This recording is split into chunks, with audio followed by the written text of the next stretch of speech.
Praise the Lord. இந்த காலை பொழுதிலும் ஆண்டவராகிய இயேசு கிறிஸ்துவின் நாமத்தினாலே உங்களை வாழ்த்துகிறோம். ஒருவேளை வீடுகளிலே கூடியிருந்தாலும் இந்த காலை பொழுதிலே தேவ சமூகத்திலே நாம் எப்படி கூடி ஆராதிப்போமோ அதே எண்ணத்தோடு கூட அதே பயபக்தியோடு கூட இந்த காலை பொழுதிலே முழங்கார் பண்ணிட்டு ஆண்டவருடைய அழகு முகத்தை நோக்கி பார்த்து எல்லா சூழ்நிலைகளிலும் நம்மோடு கூட இருந்து நம்மை பலப்படுத்துகிறவரும் நமக்கு சகாயம் செய்கிற தேவனுமாய் இருக்கிற கர்த்தரை நோக்கி பார்த்து, நல்லவரே உமக்கு ஸ்தோத்திரம், வல்லவரே உமக்கு ஸ்தோத்திரம், வாக்கு மாறாதவரே உமக்கு ஸ்தோத்திரம், கிருபை நிறைந்தவரே உமக்கு ஸ்தோத்திரம் என்று சொல்லி நல்ல மனதார வாழ்த்த போகிறோம். ஆமென். எத்தனை பேர் ஆயத்தத்தோடு காத்திருக்கிறோம்? ஸ்தோத்திரம். இந்த காலகட்டங்களிலே வெகு விரைவாய் கொள்ளை நோய் பரவி கொண்டிருந்தாலும் நம்மை பாதுகாக்கிற நிழல், நம்மை பாதுகாக்கிற சிறகு நம்மோடு கூட இருந்து நம்மை வழி நடத்துகிறது. எனவே அதை உணர்ந்தவர்களாய் ஸ்தோத்திர நல்ல ஆனந்த சத்தத்தோடு கூட உம்முடைய நாமத்தை நாங்கள் உயர்த்துகிறோம். ஆண்டவரே, உம்முடைய நாமத்தை நாங்கள் உயர்த்துகிறோம். உம்முடைய இரத்தத்தினால் எங்களை மூடி மறைத்துக் கொள்ளுகிற தயவுக்காக ஸ்தோத்திரம் என்று சொல்லி நல்ல கொஞ்ச நேரம் வாய்களை திறந்து எல்லாரும் ஆராதிக்கலாம்.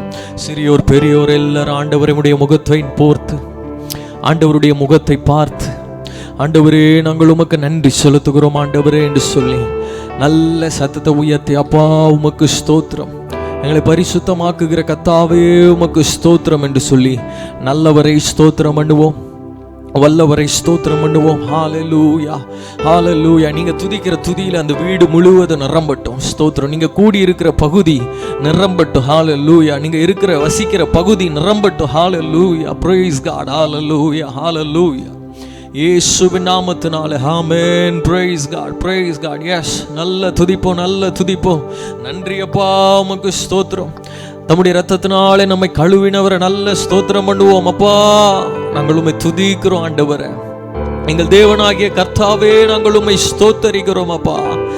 Praise God, praise God, praise God. மனதார அவரை ஸ்தோத்தரிக்கிறவர்கள் அருகிலே அவர் வந்து நிற்கிறார். வேதம் சொல்லுகிறது, சங்கீதக்காரன் சொல்லுகிறான், நான் கூப்பிடுகையில் அவர் எனக்கு செவி கொடுத்தார், என் கூப்பிடுதல் அவள் செவிகளில் போய் எட்டிற்று என்று வேதம் சொல்லுகிறபடி ஸ்தோத்திரம். ஆமென். நாம் கூப்பிடும் போது, அவரை ஆராதிக்கும் போது நம்முடைய சத்தம் அவர் செவிகளிலே போய் எட்டுகிறது. ஆமென். எந்த சூழ்நிலையில இருந்தாலும் அவர் நம்முடைய சத்தத்தை கேட்கிற தேவனா இருக்கிறாரே. நல்ல ஆராதிக்கலாம் ஆண்டவரே. இந்த வேளையில எங்கள் முழுவதையும் நாங்கள் உம்முடைய சமூகத்தில் அர்ப்பணிக்கிறோம் ஆண்டவரே. எல்லாவற்றையும் ஒப்பு கொடுப்போம். ஆவி, ஆத்துமா, சரீரம், நம்ம இன்னைக்கு நடமாடுகிறதற்கு காரணமா இருக்கிற அந்த ஆவி, ஆத்துமா, சரீரம் எல்லாத்தையும் ஒப்பு கொடுப்போம். நம்ம ஜீவனை ஒப்பு கொடுத்து, ஆண்டவரே நாங்கள் உம்முடைய சமூகத்தில் எங்களை படைக்கிறோம் ஆண்டவரே.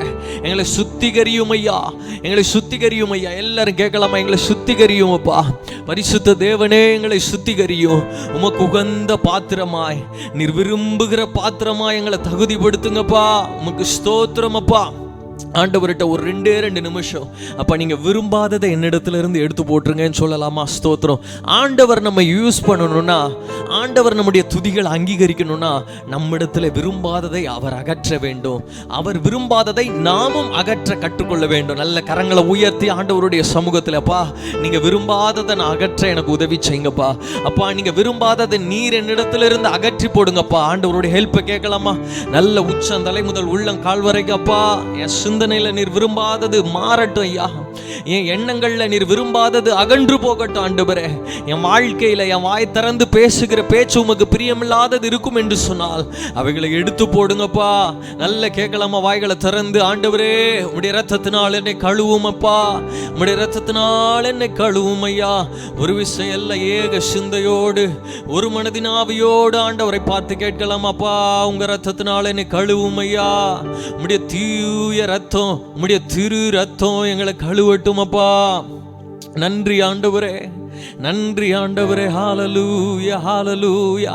அந்த ரத்தம் நமக்குள் வர வர வர நம்முடைய பாவ கரைகள் நம்மை விட்டு அகன்று போய் விடுகிறது. நம்முடைய எல்லா துர்சிந்தனைகளும் நம்மை விட்டு அகன்று போகிறது. நம்முடைய தடுமாற்றங்களும் நம்முடைய இயலாமைகளும் நம்மை சுற்றி நெருங்கி இருக்கிற எல்லா பாவ சங்கிலிகளும் தெரிப்பட்டு போகிறது. ஆமென். ரேபா ஷகதரபா.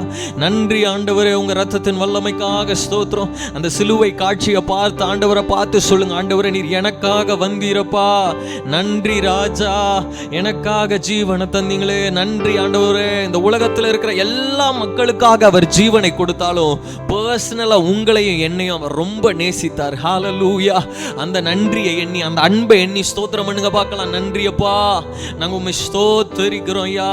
இத்தனை கோடி மக்கள் இருக்கும்போது என்ன நேசித்தீரே ஐயா. நல்ல கரங்களை உயர்த்தி அசைத்து என்னை நேசித்த தயவுக்காக நன்றி. என்னை நேசித்த தயவுக்காக நன்றி ஆண்டவரே. என்னை நேசித்த தயவுக்காக நன்றி ஆண்டவரே. ஹல்லேலூயா, ஹல்லேலூயா, ஹல்லேலூயா.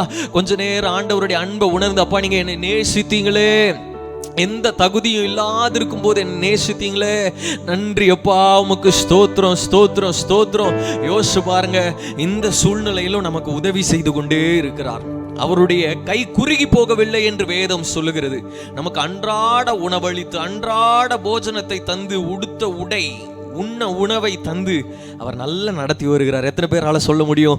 இருக்கிறவங்க நல்ல கரங்களை தட்டி ஆண்டவருக்கு நன்றி செலுத்துங்க. ஆமே, நல்ல கரங்களை தட்டி praise you God, praise you God. ஆண்டவர் நம்மிடத்துல விரும்புகிற ஒரே ஒரு துதி எது தெரியுமா? ஒரே ஒரு ஆராதனை எது தெரியுமா? நம்மையே ஆண்டவருக்கு அர்ப்பணிக்கிறது, நம்மையே முழுவதுமாய் அவருக்கு தருகிறது. அது ஒரு உண்மையான ஆராதனை. நல்ல கரங்களை உயர்த்தி, வீடுகளிலே இருந்தாலும் எல்லா சிந்தனைகளை மறந்து, அம்மா அப்பா பார்க்கறத மறந்து, பெரியவங்க இருக்கிறத மறந்து, சின்னவங்க இருக்கிறத மறந்து நீங்க ஆராதிங்க பார்க்கலாம். ஏசப்பா உமக்கு ஸ்தோத்திரம். ஆபிரகாம் செய்த ஒரு உண்மையான ஆராதனை எது தெரியுமா? அவனுக்கு பிரியமானது. ஏசப்பா கேட்ட உடனே அவன் குமாரனை எனக்கு கொடு, உன் குமாரனை எனக்கு கொடுன்னு கேட்ட உடனே கீழ்ப்படிந்து, ஆண்டவரே நீர் ஏற்றுக்கொள்ளும் என்று சொல்லி அவனுக்கு பிரியமானதை, அவனுக்கு முழுமையானதை ஆண்டவரிடத்துல கொடுத்தான் பாருங்க. ஆண்டவர் அதை உண்மையான ஆராதனையா ஏற்றுக்கொண்டு அவனை ஆசீர்வதித்தார், அவனை பெருக பண்ணினார். இன்னைக்கு ஒரு ஆசீர்வாதம் வேணும்னா நம்முடைய ஆராதனை உண்மையா இருக்கணும். எத்தனை பேர் சொல்றீங்க? அது முழுமையுமா இருக்க வேண்டும், அது முழுமையை கொடுக்கிறதா இருக்க வேண்டும். நல்ல கரங்களை உயர்த்தி, ஆண்டவரே இந்த ஆராதனை வேளையில நான் என்னை தருகிறேனப்பா. எத்தனை பேர் சொல்றீங்க? நல்ல கரங்களை அசைத்து, கரங்களை அசைத்து, ஏசப்பா என் வாயில இருந்து பிறக்கிற வார்த்தையை காட்டிலும், நான் பாடுகிற பாடலை காட்டிலும், நான் கை தட்டுறதை காட்டிலும் என்னை தருகிறேன், என்னை முழுவதுமாய் தருகிறேன் என்று சொல்றவங்க நல்ல கரங்களை அசைத்து, ஏசப்பா நான் உமக்கு சொந்த ஆண்டவரே. நல்ல கரங்களை தட்டி மகிமைப்படுத்துவோம், ராஜாவை மகிமைப்படுத்துவோம். Thank you Jesus, thank you Jesus, thank you Jesus. விடாம நன்றி செலுத்துங்க. நன்றி ஆண்டவரே, நன்றி ஆண்டவரே, நன்றி அப்பா, ஸ்தோத்திரம். ஏன் தெரியுமா? நம்ம முழுமையும் கொடுக்கணும். அவர் நமக்காக தம்மை முழுவதுமாய் தந்து விட்டார்.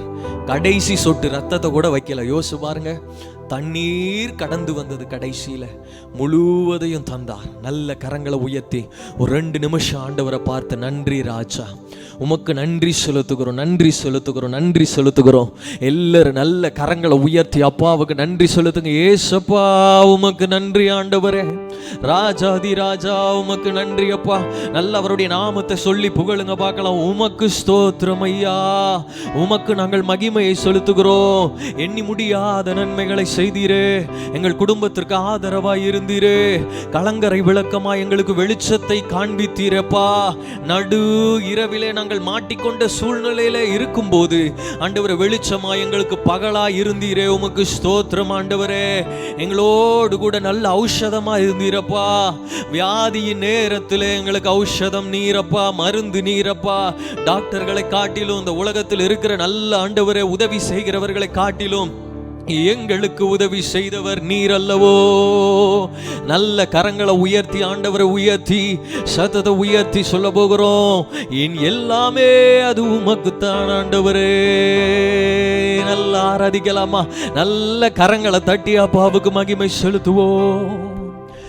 என் முழுமையும் அது உமக்குத்தான் தேவா, நீர் எடுத்துக்கொள்ளும்.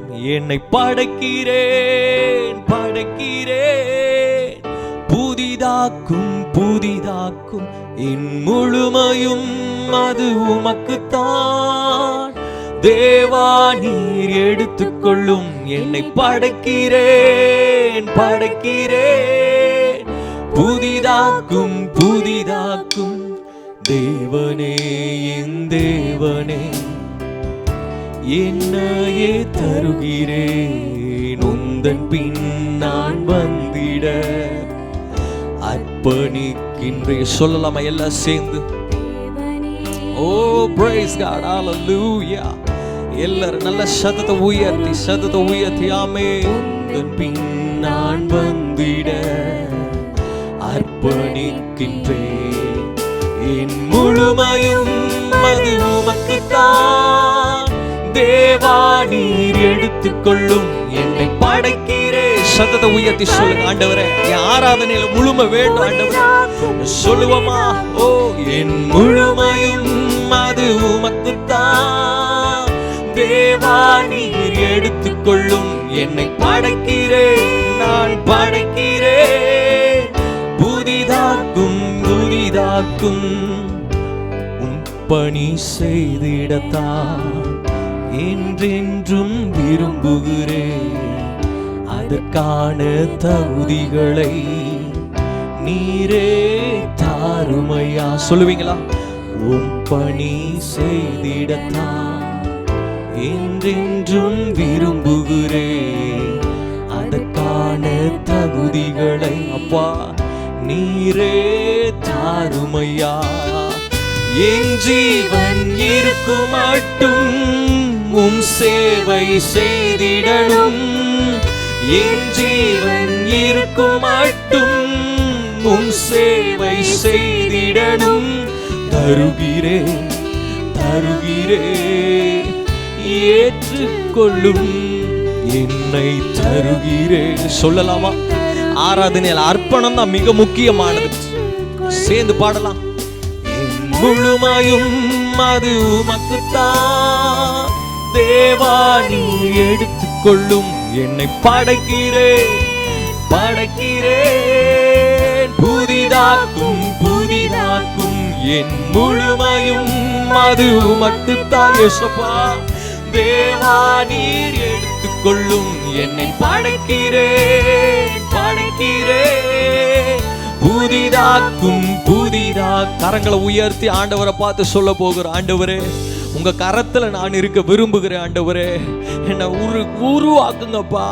உமக்கு பிரியமான பாத்திரமாய் உருவாக்க ஆண்டவரே. சொல்லலாமா? எல்லா கரங்களை உயர்த்தி ஆண்டவரே. ஹalleluya ஹalleluya ஜீசஸ். உம் கரத்தில் நான் இருக்க மனதார விரும்புகிறேன். நீர் விரும்பும் பாத்திரமா வணைந்தென்னை மாற்றுமையா. சொல்லுங்க. உம் கரத்தில் நான் இருக்க மனதார விரும்புகிறேன்.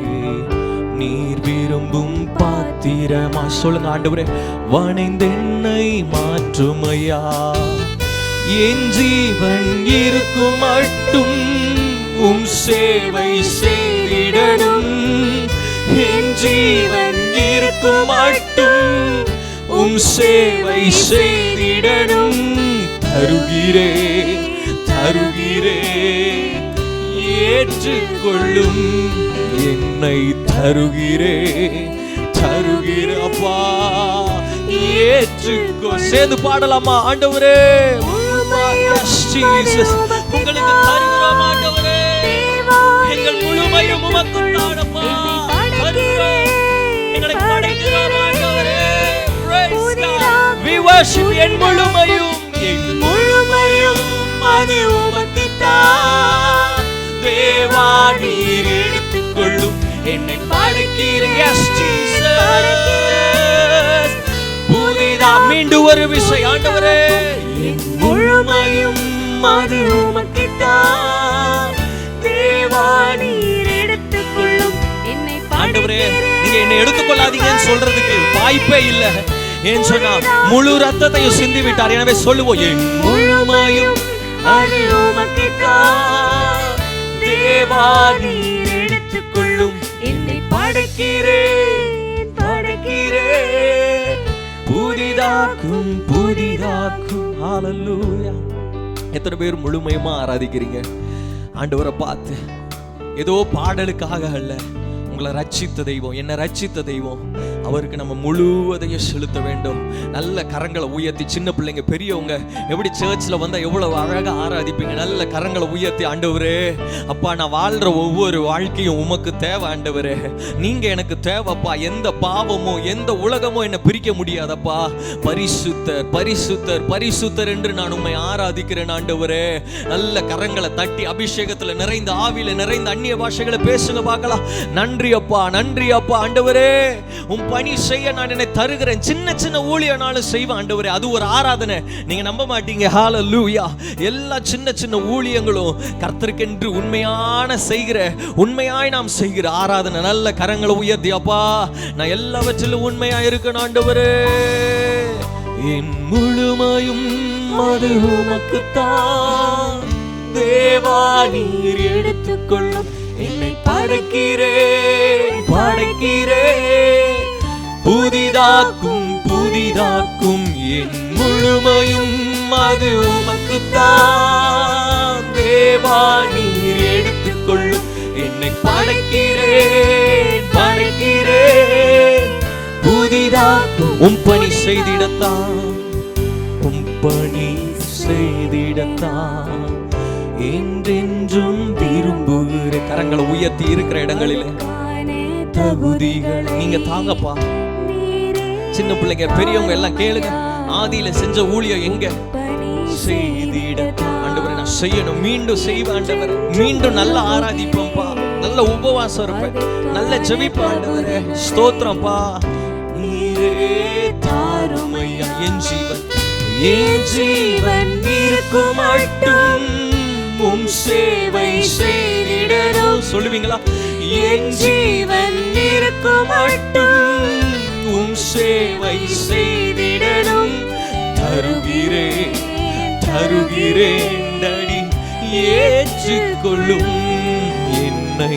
தருகிறேன் தருகிறேன், நீங்க ஏற்றுக்கொள்ளும். என் முழுமையும் அது உமக்குத்தான் தேவா, நீர் எடுத்துக்கொள்ளும். என்னை படைக்கிறேன் படைக்கிறேன், புதிதா. சொல்லுங்க, சத்தத்தை உயர்த்தி என்னை மீண்டும் புது படைப்பாய் மாற்றுங்க ஆண்டவரே. இந்த ஆராதனை வேளையில உங்களுக்குள்ள ஒரு பெரிய பக்தி வைராக்கிய வேண்டும், ஒரு பெரிய அபிஷேகம் வேண்டும். புதிதாக்கும் உம் கரத்தில் நான் இருக்க. ஓ பிரைஸ் காட். ஆண்டவரை பார்த்து எல்லாரும் சொல்ல போகிற, ஆண்டவரே உங்க கரத்துல என்ன நான் இருக்கணும் ஆண்டவரே. கரங்களை உயர்த்தி சொல்லலாமா ஆண்டவரை பார்த்து? நன்றி இயேசுவே. ஓ பிரைஸ் காட். உன் கரத்தில் நான் இருக்க என்றென்றும் விரும்புகிறேன். ஆண்டவர் விரும்புகிற பாத்திரமா? S Lord. வணைந்தென்னை மாற்றுமையா, உம் கரத்தில் நான் இருக்க மனதார மனதார விரும்புகிறேன். நீர் விரும்பும் பாத்திரம் என்ன வணைந்து மாற்று, வணைந்து என்னை மாற்றும். உம் கரத்தில் நான் இருக்க. மீண்டும் சொல்லுங்க, மனதார விரும்புகிறேன். நீங்க விரும்புற பாத்திரம், நீர் விரும்பும் பாத்திரமா வணைந்தேன். மீண்டும் ஒரு விஷயம் சொல்லலாமா ஆண்டவரே? உம் கரத்தில் நான் இருக்க. மனதார விரும்புறவங்க நல்ல கரங்களை உயர்த்தி, எஸ் பிரைஸ் காட். நீர் விரும்பும் பாத்திரமா வணைந்து என்னை மாற்றுமையா. என் ஜீவன் இருக்கும் மட்டும் உம் சேவை செய்திடணும். என் ஜீவன் ஆண்டவரே, என் ஜனங்கள், என் சபையார் ஆண்டவரே உங்க சேவை செய்திடணும். தருகிறேன் தருகிறேன், ஏற்றுக்கொள்ளும் என்னை. தருகிறேன் தருகிறேன், ஏற்றுக்கொள்ளும் என் முழுமையும் அது உமக்குத்தான். நல்ல கண்களை மூடி, அநேகருடைய கண்களிலே அபிஷேகத்திலே அழுகிற ஒரு அபிஷேகம், அபிஷேகத்தில் அழுது கொண்டிருக்கிற, ஒப்பு கொடுக்கிற அனுபவம் உண்டாயிருக்கிறது. நல்ல ஸ்தோத்திரம் பண்ணி சொல்லுங்க, ஆண்டவரே முழுமையும் அது உமக்குத்தான். என்னை படைக்கிறேன் படைக்கிறேன், உருவாக்கும் புதிதா என்னை தருகிறேன் தருகிறேன் உன் கரத்தில் என்னை படைக்கிறேன் படைக்கிறேன் உன் பாதத்தில் என்னை தருகிறேன். சொல்லுங்க ஆண்டவரை பார்த்து, Lord, I surrender everything unto your feet, Lord. என்னை படைக்கிறேன் படைக்கிறேன் உன் பாதத்தில் உருவாக்குமே. சொல்லுவோம் ஆண்டவரை பார்த்து, நம்ம எந்த மனுஷனும் உருவாக்க வேண்டாம், ஏசப்பா நம்மளை உருவாக்கணும். சொல்லுங்க ஆண்டவரே, என்னை தருகிறேன் என்னை தருகிறேன் தருகிறேன் உன் கரத்தில் என்னை படைக்கிறேன். Daddy, we surrender unto your feet, Lord. We worship you, Jesus. தருகிறோம் ஆண்டவரே. இந்த காலை பொழுதிலே யார் யாரெல்லாம் கூட இணைந்து ஆராதிக்கிறார்களோ அனைவரையும் உருவாக்கும். என்னை தருகிறேன் உன் பாதத்தில் என்னை தருகிறேன். சொல்லுங்க ஆண்டவரே, அந்த ஆதியில இருந்த அபிஷேகம், அந்த ஆதியில இருந்த உண்மையான ஆராதனை என் வாழ்க்கையில பற்றி பிடிக்கட்டும் ஆண்டவரே. ஷபாலா துடாஷே உன் பாதத்தில் உருவாக்குமே. சொல்லுங்க ஆண்டவரே, மீண்டும் நான் எழும்பணும். எத்தனை பேருக்கு ஆசை இருக்குது? சொல்லுங்க. உருவாக்குமே என்னை உருவாக்குமே. மீண்டும் ஒரு விசை உருவாக்குமே உருவாக்குமே என்னை உருவாக்குமே உருவாக்குமே என்னை உருவாக்கும். கரங்களை உயர்த்தி சொல்லுவீங்களா? உருவாக்குமே உருவாக்குமே அப்பா உருவாக்குமே எங்களை ஆண்டவரே உருவாக்குமே. நல்ல கரங்களை தட்டி ரீபாதானா ஷகதரபா. இருக்கிற இடங்களில் ஒரு பெரிய அபிஷேகம் உங்களை வந்து மூடுகிறதை இந்த வேளையில உங்க ஆவியில உணர்கிறதற்காக நல்ல அபிஷேகத்துல நிறைந்து ரீபானா துடா ஷகா லாபா ரியாக்கா தடா. நீ ஒரு கூர்மையான ஆக்கப்பட்ட அம்பு, ஆனால் இன்றைக்கு மழுங்கி போய் கூர்மையை இழந்த வண்ணம் இருக்கலாம். ஆனால் மீண்டும் தன்னுடைய அபிஷேகத்தினால் மீண்டும் உங்களை புதுப்பிக்கிற ஆவியானவருடைய அபிஷேகம் ரீபானா ஷகதரா லிபானா துடாகரா இன்றைக்கு உங்களை உருவாக்கி கொண்டிருக்கிறது. Renew your strength. காத்திருந்த அந்த புது பலனை பெற்றுக் கொள்ளுங்கள். நல்ல கரங்களை தட்டி ரிபா ஷகதரபா ரிமலா துடா ஷகபரபா. உம்மை மகிமைப்படுத்துகிறோம் ஆண்டவரே. இந்த காலை பொழுதிலே அர்ப்பணிப்பின் ஆராதனை செய்த உம்முடைய ஒவ்வொரு பிள்ளைகளையும் கர்த்தர் அங்கீகரிப்பீராக. யார் யாரெல்லாம் மீண்டும் ஏவினீரோ ஆண்டவரே, அன்று நியாயாதிபதிகளை உம்முடைய ஆவி ஏவ துவங்கின போது அவர்கள் எழும்பி உம்முடைய சித்தத்தை செய்தது போல இன்றைக்கு உம்முடைய பிள்ளைகளை எழுப்புகிற தயவுக்காக, ஒப்பு கொடுக்க செய்த தயவுக்காக, ரினியூ பண்ணுகிற தயவுக்காக நன்றி ஆண்டவரே. ஹல்லேலூயா ஹல்லேலூயா. உம்முடைய நாமத்தை நாங்கள் உயர்த்துகிறோம். ஆமென் ஆமென் ஆமென். Praise God. எல்லாம் சில பாடல்களை பாடி நாம் கர்த்தருடைய நாமத்தை மகிமைப்படுத்த போகிறோம். எல்லாம் இருக்கிற இடத்துல உட்காருகிறவர்கள் உட்கார்ந்து கொள்ளுங்க. நல்ல கம்ஃபர்டபுளாக இருந்து நம்ம ஆராதிக்க போகிறோம். ஆண்டவர் நமக்கு செய்த நன்மைகளை நாம் மாத்திரமல்ல, நம்முடைய நாவு மாத்திரமல்ல, இருதயம் மாத்திரமல்ல. சங்கீதக்காரன் சொல்லுகிறான், என் ஆத்துமாவே நீ கர்த்தரை ஸ்தோத்திரி. சில நேரங்களிலே சோர்வு வரும்போது நம்முடைய ஆத்துமா மௌனமாக இருந்துவிடும். ஆனால் ஆத்துமா துதிக்கிறது தான் ஒரு உண்மையான ஆராதனை. ஸோ இந்த காலை வேளையிலே எல்லாரும் சேர்ந்து ஆத்துமமே என் முழு உள்ளமே என்று சொல்லி நல்ல கரங்களை தட்டி பாடலாமா? இயேசுவின் நாமத்தினால் எல்லாம் இணைந்து உங்க வீட்டில் உங்க சத்தம் கேட்கணும். ஆமென். ஜீசஸ். ஓ ராபா ஷகதரா. Praise God. பாடுவோம்.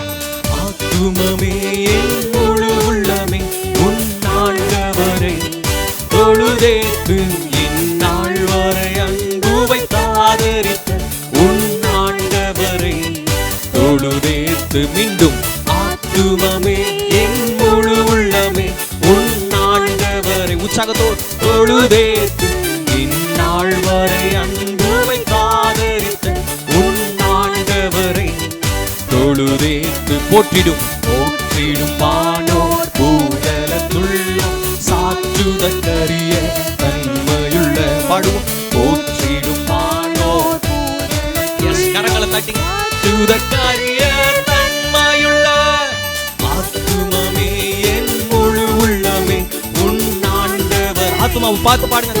ஜீசஸ் நாள் வரை அன்புவை காதரித்த உன் ஆண்டவரை தொழுதேத்து தலைமுறை தலைமுறை தாங்கும் வினோத உலகமும் தோன்றி ஒளியாத தலைமுறை தலைமுறை தாங்கும் வினோத உலகமும் தோன்றி ஒளியாத ஆத்துமமே என் முழு உள்ளமே உன் ஆண்டவரை தொழுதேத்து இந்நாள் வரை அன்புவை காதரித்த உன் ஆண்டவர். கரங்களை தட்டி தொழுதேத்து தினம் தினம் உலகில் செய்பலவான உலகமும் தோன்றி ஒளியாத தினம் தினம் உலகில் நிசை பலவான வீணை பொறுத்தருளும் மேலான ஆத்துமமே என் முழு உள்ளமே உன்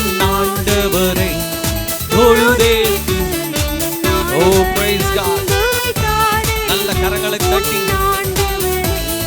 தொழுதேத்து பாதை நோய் துன்பம் மாற்றி ஆனந்த போதரும் தகை செய்து தந்த பாதை நோய் துன்பம் மாற்றி ஆனந்த போதரும் தகை செய்து தந்த ஆத்துமமே என் முழு உள்ளமே உன் ஆண்டவரை தொழுதேத்து இந்நாள் வரை அன்புவை காதரித்த உன் ஆண்டவரை தொழுதேத்து. உற்றுணர் இறங்கி உரிமை பாராட்டும் முற்றும் கிருபையினால் மூடி சூட்டும். பாடுவோம். இறங்கி உரிமை பாராட்டும் முற்றும் கிருபையினால் மூடி சூட்டும் நல்ல ஆத்துமமே என் முழு உள்ளமே உன் ஆண்டவரை தொழுதேத்து இந்நாள் வரை அன்புவை காதரித்த உன் ஆண்டவரை தொழுதேத்து. துதி மிகுந்தேர ஸ்தோத்தரி தினமே இதயமே உள்ளமே என் மனமே துதி மிகுந்தேர ஸ்தோத்தரி தினமே இதயமே உள்ளமே என் மனமே ஆத்துமமே என் முழு உள்ளமே. நல்ல உற்சாகமா ஆமென். தொழுதேத்து இந்நாள் வரை அன்புவை காதரித்த உன் ஆண்டவரை தொழுதே. ஆத்துமமே ஆத்துமமே என் முழு உள்ளமே உன் ஆண்டவரை தொழுதேத்து இந்நாள் வரை அன்புவை காதரித்த உன் ஆண்டவரை தொழுதேத்து. எல்லா கரங்களை தட்டி சேர்ந்து ஆண்டவர் செய்த சகல நன்மைகளையும் ஆண்டவரை பார்த்து சொல்ல போகிற ஆண்டவரே, தலைமுறை தலைமுறையாய் ஆண்டவர் உம்முடைய பிள்ளைகளை நடத்தினீர், எங்களையும் நடத்த வல்லமை உள்ளவர் ஆண்டவரே. தலைமுறை தலைமுறை தாங்கும் வினோத உலகமும் தோன்றி ஒளியாத. சொல்லுவோம். தலைமுறை தலைமுறை தாங்கும் வினோத உலகமும் தோன்றி ஒளியாத ஆத்துமமே முழு உள்ளமே உன் ஆண்டவரை. கரங்களை தட்டி உற்சாகமாய் ஆனந்த சத்தத்தோடு கூட ஆதரித்த உன் ஆண்டவரை தொழுதேத்து. ஆத்துமமே என் முழு உள்ளமே. ஆத்துமாவை பார்த்து சொல்லி பாடுங்க. ஆத்துமா, நீ சோர்ந்து போக கூடாது. தினம் தினம் ஆண்டவர் உனக்கு நன்மைகளை செய்திருக்கிறாரே என்று சொல்லி தினம் தினம் உலகில் தினம் தினம் உலகில் நிசை பலவான வீணை பொறுத்தருளும் மேலான. சொல்லுவோம். தினம் தினம் உலகில் நிசை பலவான வீணை பொறுத்தருளும் மேலான ஆத்துமமே என் முழு உள்ளமே உன் ஆண்டவரை. பாடலுக்காக அல்லப்பா, ஆராதிக்கணும் என்கிறதற்காக நாங்கள் இணைந்து துதிக்கிறோம். லாக்டவுன் எத்தனை வரலாம், நாங்கள் ஆராதிப்போம். ஆத்துமமே ஆத்துமமே என் முழு உள்ளமே உன் ஆண்டவரை சந்தோஷமா இந்நாள் வரை அன்பு வைத்தாதரித்த உன் ஆண்டவரை தொழுதேத்து. நல்ல கரங்களை தட்டி வேதம் சொல்லுகிறது, துதி மிகுந்து அது பெருக வேண்டும் என்று சொன்னால் நம்முடைய நாவில் இருந்து, நம்முடைய இருதயத்தில் இருந்து, நம்முடைய கரங்களில் இருந்து, நம்முடைய ஒவ்வொரு அவயவங்களில் இருந்தும் ஸ்தோத்திர பலிகள் ஏறெடுக்கப்பட வேண்டும். எனவே கரங்களை தட்டி பாடுவோம்.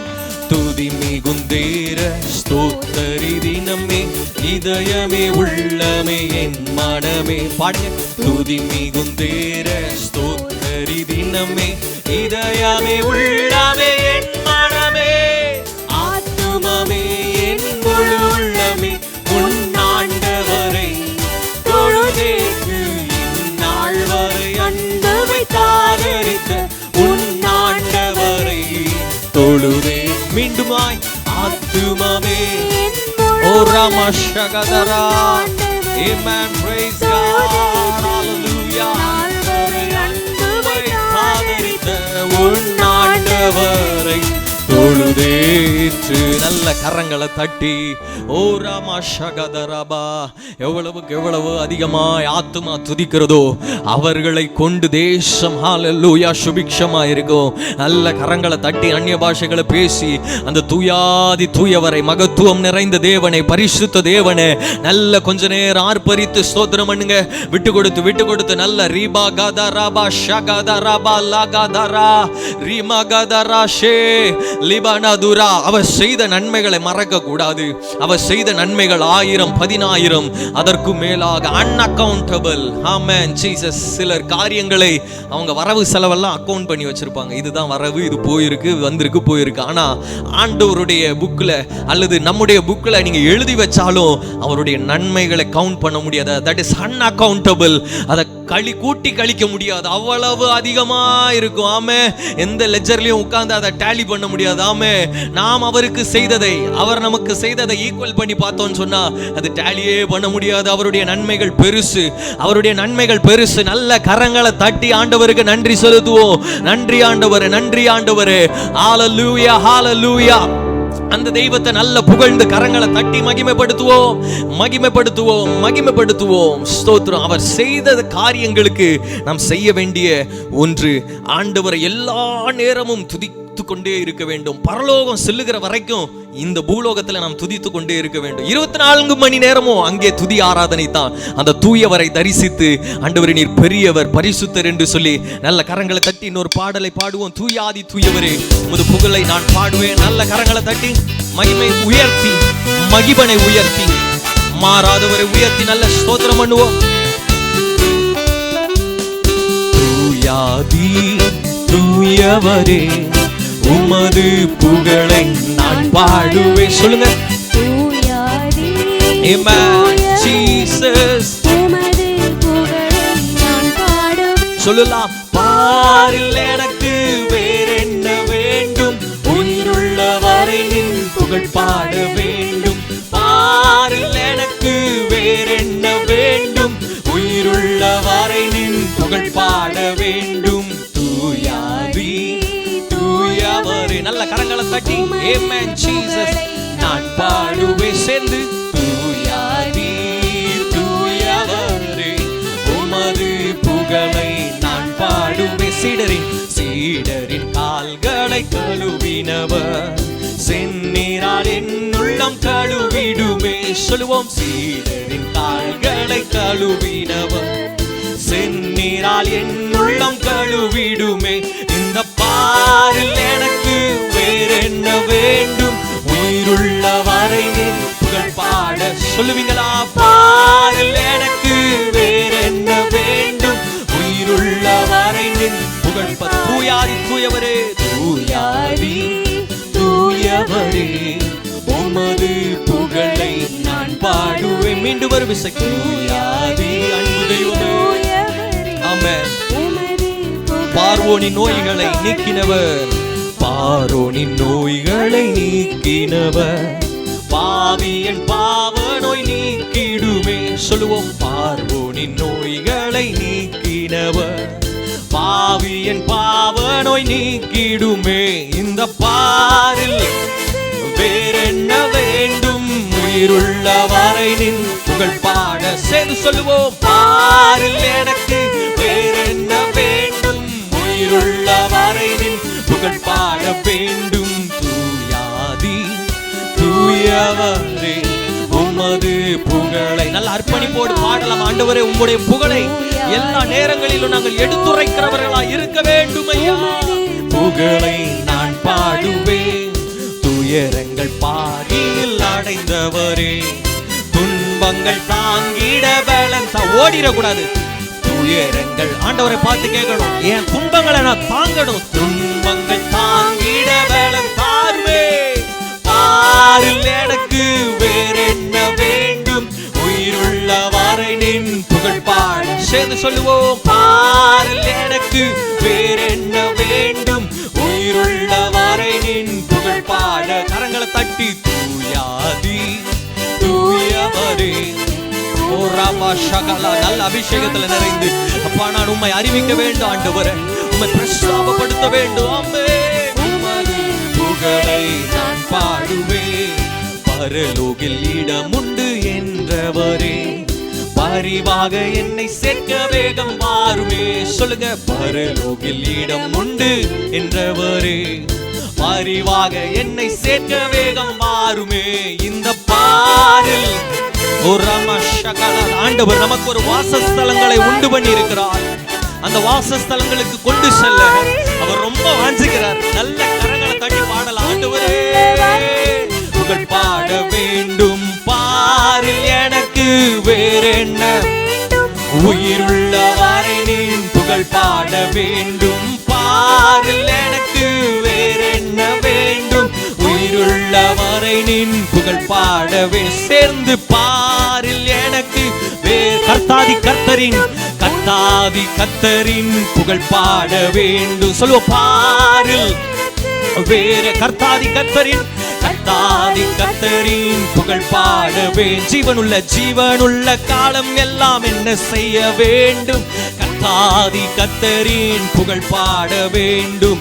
ஜீவனுள்ள காலம் எல்லாம் என்ன செய்ய வேண்டும், கர்த்தாதி கர்த்தரின் புகழ் உயிருள்ள நாள் வரைக்கும், உயிருள்ள நாள் எல்லாம் நான் என்ன செய்ய வேண்டும், கர்த்தாதி கர்த்தரின் புகழ் பாடவே. சொல்லுவோம், உயிருள்ள நாளெல்லாம் நான் என்ன செய்ய வேண்டும், கர்த்தாதி கர்த்தரின் புகழ் பாட வேண்டும். ஓ ஜீசஸ், கர்த்தாதி கர்த்தரின் புகழ் பாட வேண்டும். நல்ல கரங்களை தட்டி ஓ ராமா ஷமலகதரமா ரபதன ஷபலபா. நல்ல கரங்களை தட்டி அந்நிய பாஷைகளை பேசி ஆமே ஓ ரிபலதரா ரியாத்தடகர ஷபலபா. உங்களை அழைத்தவர் உண்மையுள்ளவர். அவை போர் உங்களை கூப்பிடுகிற ஒரு சூழ்நிலை உண்டு, உங்களை அழைக்கிற ஒரு சூழ்நிலை உண்டு. நீ எங்க நின்றுட்டு இருந்தியோ அங்கிருந்து மீண்டும் உன்னுடைய பயணத்தை துவங்கு என்று சொல்லுகிறார். ஆமே, கர்த்தருடைய புகழை எங்கும் பறைசாற்றக்கூடிய ஒரு சேனையாய் நம்மை வைத்திருக்கிறார். நல்ல கரங்களை தட்டி ஆமே. யார் யாரெல்லாம் அவருடைய நாமத்தை பிரஸ்தாபப்படுத்துகிறார்களோ, யார் யாரெல்லாம் அவருடைய நாமத்தை உயர்த்துகிறார்களோ, ஆண்டவர் அவர்களை அழகாக காண்கிறார், அவர்களை அழகாக காண்கிறார். வெண்வஸ்திரம் தரித்தவர்களாய் பார்க்கிறார். நல்ல கரங்களை தட்டி ஆண்டவருக்கு மகிமை செலுத்துவோம். ஆமே, நமக்கு ஆண்டவர் ரட்சிப்பை தந்தாரே, இந்த ரட்சிப்பை வெளியே கொண்டு செல்ல வேண்டுமே, இந்த ரட்சிப்பை பறைசாற்ற வேண்டுமே. வெட்கப்படாத ஊழியராய் இரு என்று வேதம் சொல்லி இருக்கிறதே. எத்தனை பேர் ஆண்டவரை குறித்து வெட்கப்படுறோம்? வேதம் சொல்லுகிறது, நாம் வெட்கப்பட்டோமானால் வருகையில் வரும்போது அவர் வெட்கப்படுவார். ஆனால் வெட்கப்படாமல் எல்லா நேரங்களையும் நம்ம பார்க்கிறவங்களுக்கெல்லாம் ஏசப்பாவின் சாட்சியை, ஆண்டவர் நமக்கு செய்த சாட்சியை சொல்லும் போது ஆண்டவர் எப்படி தெரியுமா பார்க்கிறார்?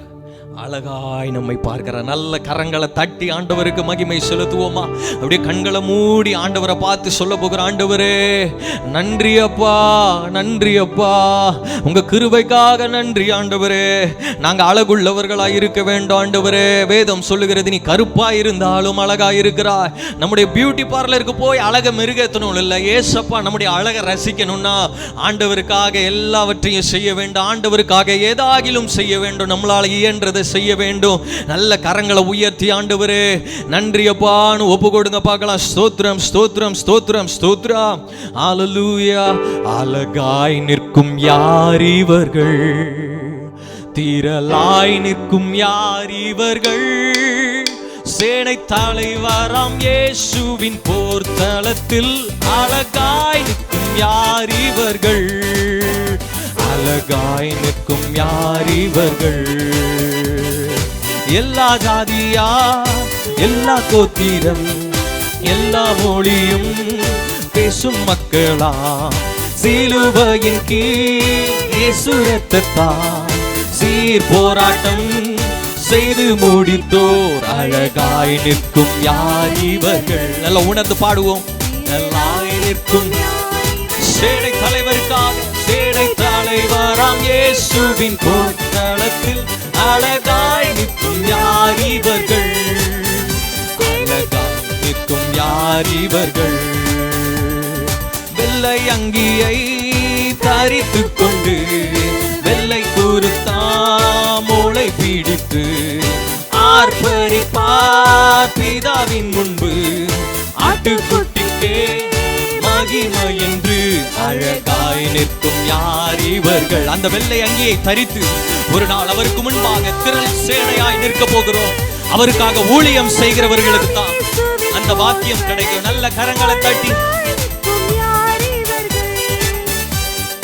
தலைவராம் இயேசுவின் போர்த்தளத்தில் அழகாய் நிற்கும் யார் இவர்கள். தனிமையிலும் வறுமையிலும், தனிமையிலும் வறுமையிலும் லாசரு போன்று நின்றவர்கள், யாசித்தாலும் போஷித்தாலும் விசுவாசத்தை காத்தவர்கள், அழகாய் நிற்கும் யார் இவர்கள். எத்தனை சூழ்நிலைகள் வந்தால் ஆண்டவருக்காக நிற்பேன், பின்மாற மாட்டேன், ஓடிட மாட்டேன். அழகாய் நிற்கும் யார் இவர்கள். சேனை தலைவராம், சேனை தலைவராம் இயேசுவின் போர்த்தளத்தில் அழகாய் நிற்கும் யார் இவர்கள். இனி அவர்கள் பசியடையா, இனி அவர்கள் தாகமடையா, வெயிலாகிலும் மணலாகிலும் வேதனையை அழிப்பதில்லை, அழகாய் நிற்கும் யார் இவர்கள். இனி நாம் பசி அடைய மாட்டோம், இனி நாம் தாகமடைய மாட்டோம். ஆண்டவரோடு கூட சேருகிற ஒரு பாக்கியம். ஹல்லேலூயா, பிரைஸ் காட். ஆமென். சேனை தலைவராம் இயேசுவின் போர்த்தளத்தில் அழகாய் நிற்கும் யார் இவர்கள், அழகாய் நிற்கும் யார் இவர்கள். ஆட்டுக்குட்டிதா, ஆட்டுக்குட்டிதா இவர் கண்ணீரை அகற்றி துடைத்திடுவார், அழைத்து செல்வார் இன்ப ஊற்றுக்கே அள்ளி பருக இயேசு தாமே. அழகாய் நிற்கும் யார் இவர்கள், திரளாய் நிற்கும் ரபா ஷகா லாபா. பாடுங்க. அந்த ஸ்தானத்தை உணர்ந்து, அந்த தரிசனத்தை பார்த்து என்னை ஒரு சேனையிலே தலைவனாய் நிறுத்த போகிறார். ஓ ரபா ஷே.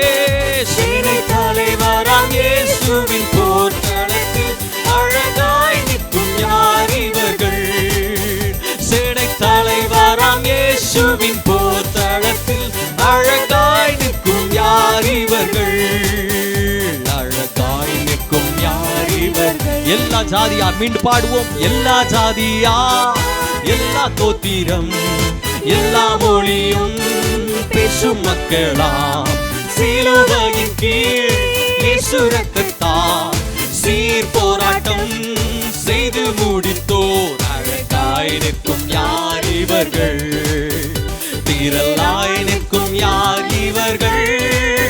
சேனை தலைவரா ஓ ரபஷே, ஓ ரபா துடாஷாலா. நல்ல கரங்களை தட்டி அந்த சேனை தலைவரோடு விட இணைந்து ஒரு நாள் ஏறெடுத்துக் கொள்ளப்படுகிற நாட்கள் வரப்போகிறது. சேனை தலைவரா, சேனை தலைவரா இயேசுவின் போர்த்தளத்தில் அழகாய் நிற்கும் யார். நல்ல கரங்களை உயர்த்தி தட்டி சேனை தலைவராம் இயேசுவின் போர்த்தளத்தில் அழகாய் நிற்கும் யார் இவர்கள். நல்ல கரங்களை தட்டி ஹல்லேலூயா, ஹல்லேலூயா. எத்தனை பேருக்கு அது விருப்பம்? கைவிடப்பட்டவர்களுடைய கூட்டத்தில் அல்ல, அவரோடு கூட ஆளுகை செய்கிற கூட்டத்தில் நல்ல கரங்களை உயர்த்தி ஆண்டவரை பார்த்து ஓ ஜீசஸ், ஹalleluya.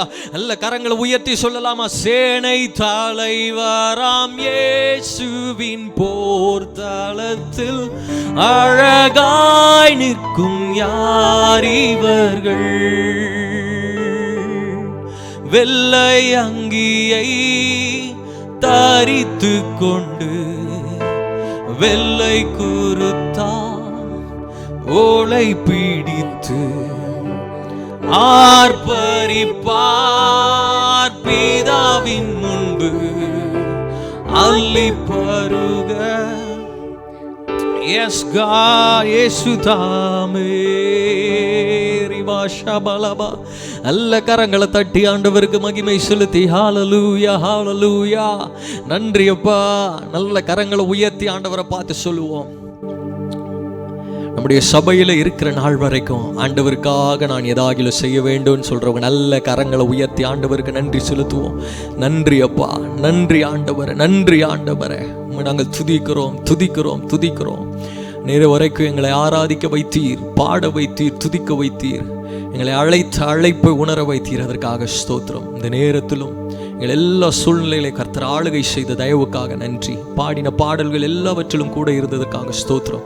உடைய பிள்ளைகளோடு கூட இருப்பீராக, எங்கள் தேசத்தோடு கூட இருப்பீராக, எங்கள் சபையோடு கூட இருப்பீராக, சிறு பிள்ளைகளோடு கூட இருப்பீராக. வர இருக்கிற பொல்லாத அலைகள் இயேசுவின் நாமத்தினாலே சிறு பிள்ளைகளையோ பெரியோர்களையோ ஆண்டவரே ஊழியர்களையோ வயதானவர்களையோ தொடாதபடிக்கு ஒரு பாதுகாப்பின் கேடகம் எங்களுக்கு நீராயிருக்கிற தயவுக்காக ஸ்தோத்திரம். மீண்டும் ஆண்டவரே இந்த லாக்டவுன் சூழ்நிலைகள் எல்லாம் முடிந்து மீண்டும் கூடி உம்மை ஆராதிக்க எங்களுக்கு உதவி செய்யும். உடைய நாமத்தை நாங்கள் மகிமைப்படுத்துகிறோம்.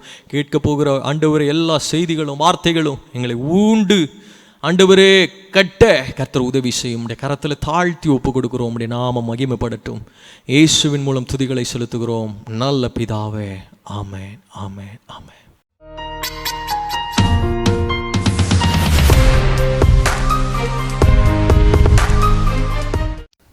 ஆண்டவராகிய இயேசு கிறிஸ்துவின் நாமத்தினாலே உங்கள் யாவருக்கும் அன்பின் வாழ்த்துக்கள்.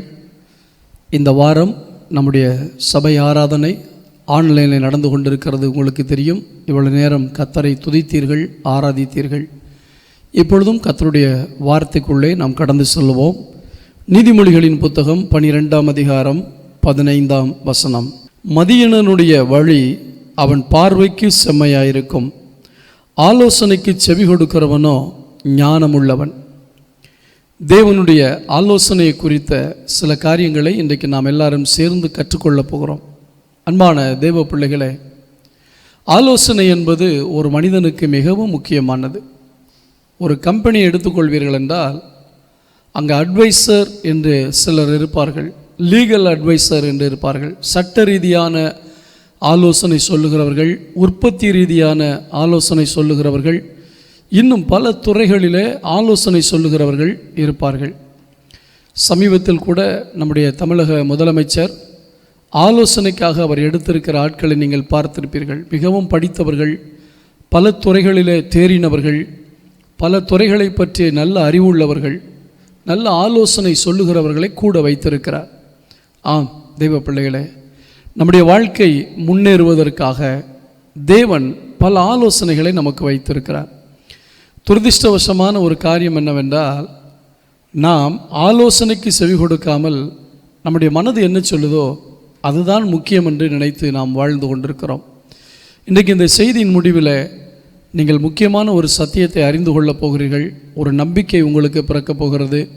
தேவன் உங்களை வழி நடத்தப் போகிறார். நாம் வாசித்த வசனத்தில் ஆலோசனைக்கு செவி கொடுக்கிறவனோ ஞானமுள்ளவன் என்று சொல்லப்பட்டிருக்கிறது. யாருடைய ஆலோசனைக்கு நாம் செவி கொடுக்க வேண்டும் என்பது மிக முக்கியமானது. ஏனென்றால் வேதத்தில் தவறான ஆலோசனை கொடுத்த மனிதர்களை பார்க்கிறோம், சரியான ஆலோசனை கொடுத்த மனிதர்களையும் பார்க்கிறோம். இன்றைக்கு 3 விதமான ஆலோசனை பற்றி உங்களோடு கூட சுருக்கமாக சில காரியங்களை பகிர்ந்து கொள்ள ஆசைப்படுகிறேன். 2 சாமுவேல் 15ஆம் அதிகாரம் 12ஆம் வசனத்தில், அப்சலோம் பலிகளை செலுத்தும் போது தாவீதின் ஆலோசனைக்காரனாகிய அகித்தோப்பேல் என்னும் கிலோனியனையும் என்று நாம் பார்க்கிறோம். தாவீதுக்கு அகித்தோப்பேல் என்று ஒரு ஆலோசனைக்காரன் இருந்தார். அது மாத்திரமல்ல, ஊசாய் என்று ஒரு ஆலோசனைக்காரன் இருந்தார். ராஜ அரண்மனையில் ராஜாவுக்கு ஆலோசனை சொல்லுகிறவர்கள் ஏராளம் இருப்பார்கள். இன்னும் நீங்கள் தெளிவாய் புரிந்து கொள்வதற்காக 1 நாளாகமத்தின் புத்தகம் 12ஆம் அதிகாரத்தில் ஒரு சில வசனங்களை நான் வாசிக்க விரும்புகிறேன். முதலாவது ஆலோசனை மனிதர்களுடைய ஆலோசனை. மனிதர்கள் நமக்கு கொடுக்கக்கூடிய நல்ல ஆலோசனைகள். 1 நாளாகமத்தின் புத்தகம் 12ஆம் அதிகாரம் 32ஆம் வசனம். இசக்கார் புத்திரரில் இஸ்ரவேல் செய்ய வேண்டியது இன்னதென்று அறிந்து காலா காலங்களுக்கு தகுந்த யோசனை சொல்லத்தக்க தலைவர்கள் 200 பேரும். தாவீதினுடைய சேனையில் அந்தந்த காலங்களுக்கு ஏற்றபடி ஆலோசனை சொல்லுகிறவர்களை வைத்திருந்தார். ஒவ்வொரு டிபார்ட்மெண்ட்டுக்கும் ஒரு ஆலோசனைக்காரரை வைத்திருந்தார். ஒவ்வொரு சீசன்லையும் என்ன செய்ய வேண்டும், எப்படி செய்ய வேண்டும் என்று ஆலோசனை சொல்லத்தக்க தலைவர்களை வைத்திருந்தார். 1 நாளாகமம் 13ஆம் அதிகாரம் 1ஆம் வசனத்தை வாசிக்கிறேன். தாவீது 1000 பேருக்கு தலைவரோடும் 100 பேருக்கு தலைவரோடும் சகல அதிபதிகளோடும் ஆலோசனை பண்ணி. அப்போ 1000 பேருக்கு தலைவனாக இருக்கிற ஒரு தலைவன், 100 பேருக்கு தலைவராக இருக்கிற தலைவர்கள். 1000 பேருக்கு தலைவன் என்றால் ஒருவன் மட்டுமல்ல, 1000 பல ஆயிரங்களுக்கு தலைவர்களாக இருக்கக்கூடிய பலர் இருப்பார்கள். இப்போ 10,000 பேர் என்றால் 1000 பேருக்கு தலைவராக இருக்கக்கூடிய 10 பேர் இருப்பார்கள். அதே போல் 100 பேருக்கு தலைவன் என்றால் அதிலும் நிறைய பேர் இருப்பாங்க. இவ்வளவு பேரோடு கூட அதிபதிகளோடு ஆலோசனை பண்ணி. அப்போ தாவீதுக்கு மனிதர்களுடைய ஆலோசனை இருந்தது.